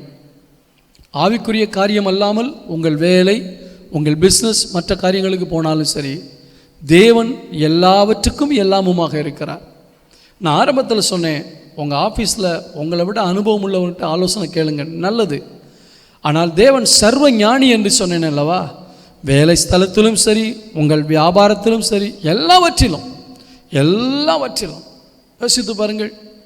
அவர் கொடுத்த ஆலோசனை. யோசேப்பு 7 வருடம் செழிப்பான காலங்கள் வரப்போகிறது, அடுத்து 7 வருடம் பஞ்சம் வரப்போகிறது என்று சொன்னானே, இதை சொல்ல வைத்தது யார்? பரிசுத்த ஆவியானவர். அப்போ பரிசுத்த ஆவியானவர் ஆலோசனை சொல்லுகிறார், இந்த 7 ஆண்டுகள் வரக்கூடியதை கொஞ்சம் கொஞ்சமாக சேர்த்து ஒரு குடோனில் சேர்த்து வைப்பா, அந்த பஞ்ச காலத்தில் எல்லாருக்கும் கொடுக்கறதுக்கு உதவுன்னு சொல்லி இந்த நல்ல ஆலோசனைகளை கொடுத்தது யார்? பரிசுத்த ஆவியானவர். உங்களுக்குள் இருக்கிற பரிசுத்த ஆவியானவர் தேவனுடைய இருதயத்தின் ஆழங்களை அறிந்திருக்கிறார். உங்களுக்காக அந்த வசனத்தை நான் வாசிக்கிறேன். 1 கொரிந்தியரின் புத்தகம் 2ஆம் அதிகாரம் 9ஆம் வசனம், எழுதியிருக்கிறபடி தேவன் தம்மில் அன்பு கூறுகிறவர்களுக்கு ஆயத்தம் பண்ணினவைகளை கண் காணவும் இல்லை, காது கேட்கவும் இல்லை, அவைகள் மனுஷனுடைய இருதயத்தில் தோன்றவும் இல்லை. நமக்கோ தேவன் அவைகளை தமது ஆவியினால் வெளிப்படுத்தினார். அந்த ஆவியானவர் எல்லாவற்றையும் தேவனுடைய ஆழங்களையும் ஆராய்ந்து அறிந்திருக்கிறார். அதாவது துருவி துருவி ஆராய்ந்து அறிந்திருக்கிறார். அப்போ தேவனுடைய இருதயத்தின் அடித்தளத்தில் எனக்கு கொடுக்கக்கூடிய ஆலோசனைகள் மறைந்திருக்கிறது. நான் பிறந்த நாள் முதல் நான் மரிக்கும் நாள் வரைக்கும் எந்தெந்த நேரத்தில் எந்தெந்த விதங்களில் எந்தெந்த காரியங்களுக்கு எனக்கு ஆலோசனை தேவையோ அத்தனை ஆலோசனைகளையும் கொடுப்பதற்கு ஏற்கனவே அந்த ஆலோசனை கர்த்தர் ஆலோசனைகளை வைத்திருக்கிறார். நான் இந்த பரிசுத்த ஆவியானவருக்கு இடம் கொடுத்து அவரோடு ஒன்றாக வாழும்போது, இந்த பரிசுத்த ஆவியானவரோடு இணைந்து நான் ஜெபிக்கும் பொழுது, தேவனுடைய இருதயத்தில் இருக்கிற ஆழத்தில் இருக்கிற அந்த ஆலோசனைகளை கொண்டு வந்து பரிசுத்த ஆவியானவர் எனக்கு கொடுக்கிறார். அப்போ உங்கள் ஐக்கியம் யாரோடு இருக்கணும்? பரிசுத்த ஆவியானவரோடு. அதனால தான் ஒவ்வொரு வாரமும் ஆராதனை முடிந்த பின்பு நம்முடைய கர்த்தராகிய இயேசு கிறிஸ்துவுடைய கிருபையும் பிதாவாகிய தேவனுடைய அன்பும் பரிசுத்த ஆவியானுடைய அந்யோன்ய ஐக்கியமும் உங்களோடு இருப்பதாக என்று சொல்கிறோம். இந்த ஆவியானவரோடு இருக்கிற ஐக்கியம் தான் முக்கியம். பெஸ்ட்டு ஃப்ரெண்டாக இருக்கலாம், திக்கு ஃப்ரெண்டாக இருக்கலாம், டியரஸ்ட்டு ஃப்ரெண்டாக இருக்கலாம். அந்த ஃப்ரெண்டெல்லாம் கொஞ்சம் தள்ளி வைங்க. எல்லாரையும் விட அன்பான மனைவியாக இருக்கலாம், அன்பான கணவனாக இருக்கலாம், பாசமுள்ள பெற்றோராக இருக்கலாம், பாசமுள்ள பிள்ளைகளாக இருக்கலாம். எல்லாரையும் கொஞ்சம் ஒதுக்கி வச்சுட்டு உங்கள் கூட க்ளோஸாக பரிசுத்த ஆவியானவரை வச்சுக்கோங்க. அவரோடு தான் உங்களுடைய நெருக்கமான ஐக்கியம் இருக்க வேண்டும். இந்த ஆவியானவரோடு உங்களுக்கு நெருக்கமான ஐக்கியம் இருக்கும் பொழுது இந்த ஆவியானவர் ஒவ்வொரு காரியத்துக்கும் தேவனுடைய ஆலோசனை, அந்த இருதயத்தின் அடித்தளத்தில் இருக்கிற அந்த ஆலோசனைகளை கொண்டு வந்து உங்களுக்கு சொல்லுவார். இந்த ஆவியானவருடைய சத்தத்துக்கு நீங்கள் செவி கொடுக்கும்போது உங்கள் வாழ்க்கை சக்ஸஸாக முடியும். எடுத்த காரியத்திலெல்லாம் ஒரு வெற்றியை நீங்கள் பார்க்க முடியும். எல்லா காரியத்திலும் ஒரு ஆசீர்வாதத்தை பார்க்க முடியும். ஆவியானவரோடு இணைந்திருக்கிறீர்களா? யோசித்து பாருங்கள். எனக்கு ஆலோசனை தந்த கர்த்தரை துதிப்பேன் என்று தாவீது சொன்னான். கர்த்தருடைய பரிசுத்த நாமத்துக்கு மகிமை உண்டாதாக. இன்னொரு வசனத்தை உங்களுக்காய் வாசிக்கிறேன். ஏசாயா 46ஆம் அதிகாரத்துக்கு திருப்பிக் கொள்ளுங்கள். ஏசாயா 46ஆம் அதிகாரம் 10ஆம் வசனம். அந்தத்தில் உள்ளவைகளை ஆதி முதற்கொண்டும் இன்னும் செய்யப்படாதவைகளை பூர்வ காலம் முதற்கொண்டும் அறிவிக்கிறேன்.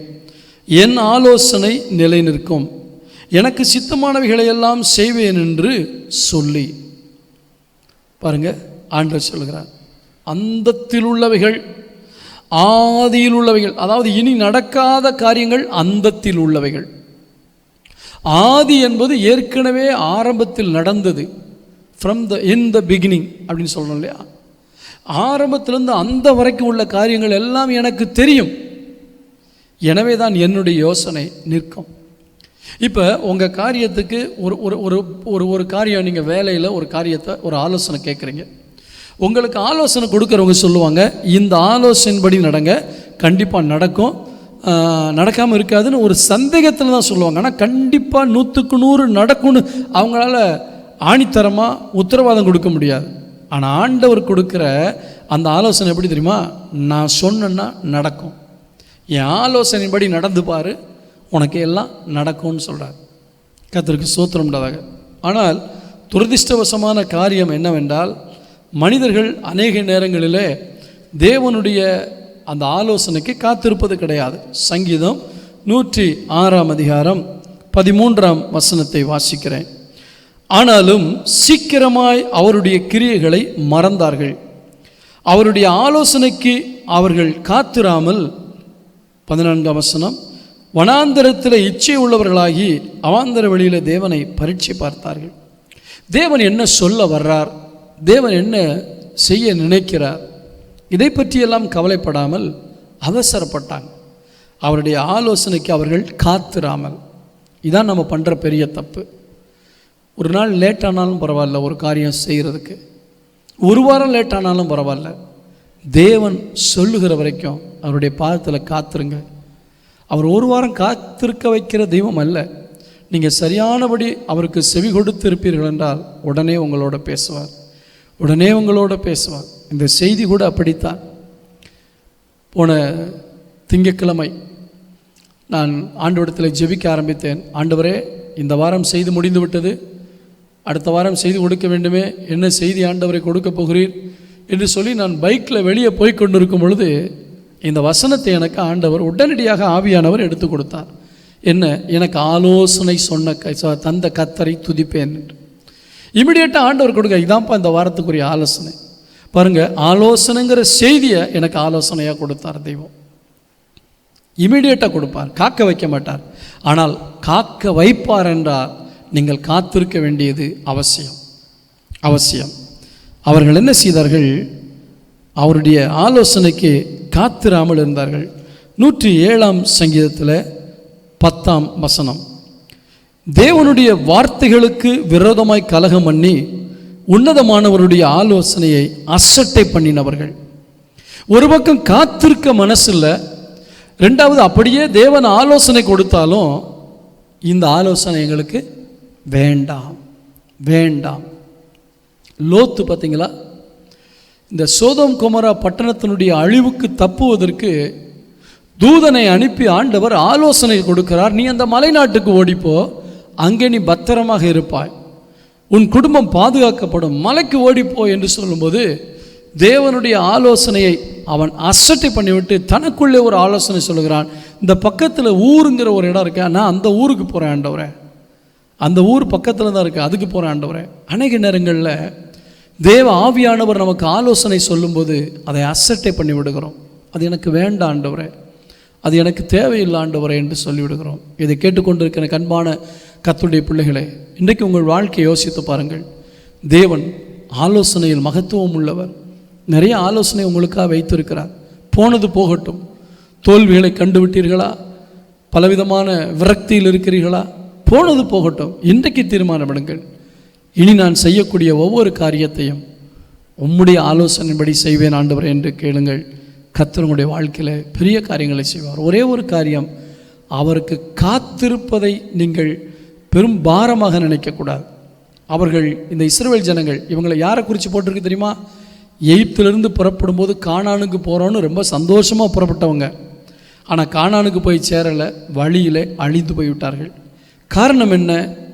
தேவனுடைய ஆலோசனைக்கு காத்திருக்கவில்லை. அப்படி தேவன் கொடுத்த ஆலோசனையை ஏற்றுக்கொள்ளாமல் அசட்டை பண்ணினார்கள். இன்றைக்கு இருக்கிற கிறிஸ்தவர்களுக்கு இருக்கிற மிகப்பெரிய ஆபத்து, எந்த ஒரு காரியத்தை செய்வதற்கு முன்பாக தேவனுடைய ஆலோசனைக்கு காத்திருக்கிறது கிடையாது. தேவன் நமக்குள்ளே ஒரு ஆலோசனை கொடுக்கும்போது நமக்குள்ளே ஒரு ஆலோசனை, ஐயோ இந்த மாதிரியெல்லாம் செஞ்சால் நமக்கு ஒத்து வராது, இந்த மாதிரி செஞ்சால் நம்ம ஆசைப்பட்டபடி நடக்காது, சுய விருப்பம் நிறைவேறாது என்று தேவனுடைய ஆலோசனை அசட்டை பண்ணி விடுகிறார்கள். இன்றைக்கு என்ன தீர்மானம் எடுக்கப் போகிறீர்கள்? என்ன நடந்தாலும் பரவாயில்ல ஆண்டவரே, உங்கள் ஆலோசனைப்படி நடக்க விரும்புகிறேன். தீர்மானம் எடுப்பீங்களா? தாவீது ஆண்டவருடைய ஆலோசனையின்படி நடந்தார். ஆண்டவர் நேர்த்தியான இடங்களிலே அவனை வைத்தார், சிறப்பான சுதந்திரத்தை கொடுத்தார், மேன்மையாய் உயர்த்தினார், மணலை பார்க்கலும் அதிகமான ஆலோசனை எனக்கு கொடுத்தார் என்று சொல்லுகிறார். உங்கள் வாழ்க்கையின் ஒவ்வொரு நேரமும், ஒவ்வொரு தேவைக்கும், ஒவ்வொரு பிரச்சனைக்கும், ஒவ்வொரு போராட்டத்திலும் ஒவ்வொரு ஆலோசனைகளை வைத்து உங்களுக்காய் காத்து கொண்டிருக்கிறார். நீங்கள் தேவ சமூகத்தில் அமரும் பொழுது இந்த பரிசுத்த ஆவியானவர் தேவனுடைய உள்ளத்தில் இருக்கிற ஆலோசனை கொடுப்பார். மேக்சிமம் ஆண்டவர் கொடுக்குற ஆலோசனை எல்லாமே இந்த வேத வசனத்தின் அடிப்படையில் தான் இருக்கு. நீங்கள் ஆண்டவர்கிட்ட ஜெபிக்கும்போது ஒன்று உங்கள் உள் உணர்வுகள் மூலமாய் பரிசுத்த ஆவியானவர் பேசி ஆலோசனை கொடுப்பார். இல்லாவிட்டால் வேதத்தை வாசிக்கும்போது இதில் உள்ள காரியங்களை வைத்து உங்களுக்கு ஆலோசனை கொடுப்பார்.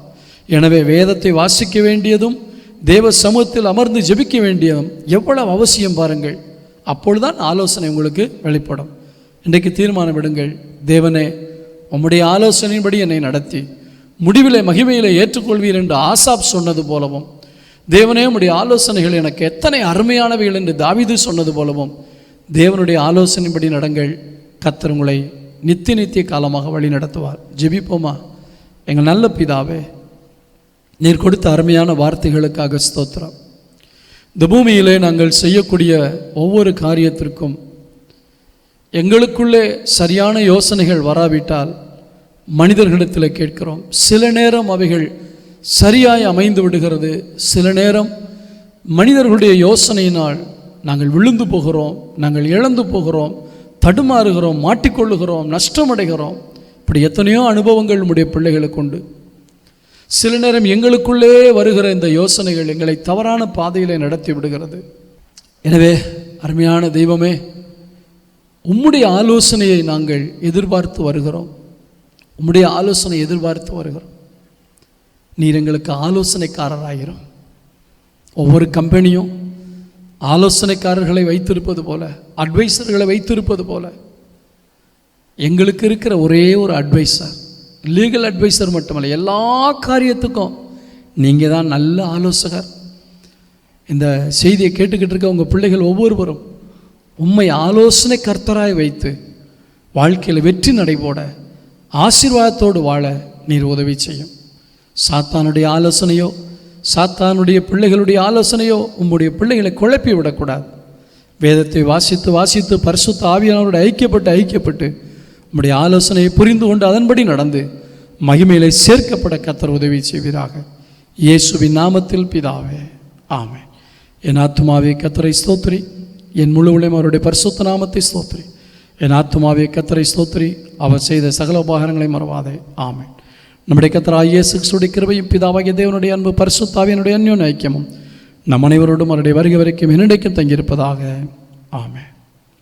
God bless you. தொடர்ந்து கர்த்தருக்குள் நிலைத்திருங்கள். தேவ ஆலோசனை கேளுங்கள். கர்த்தருடைய கரம் உங்களோடு இருப்பதாக.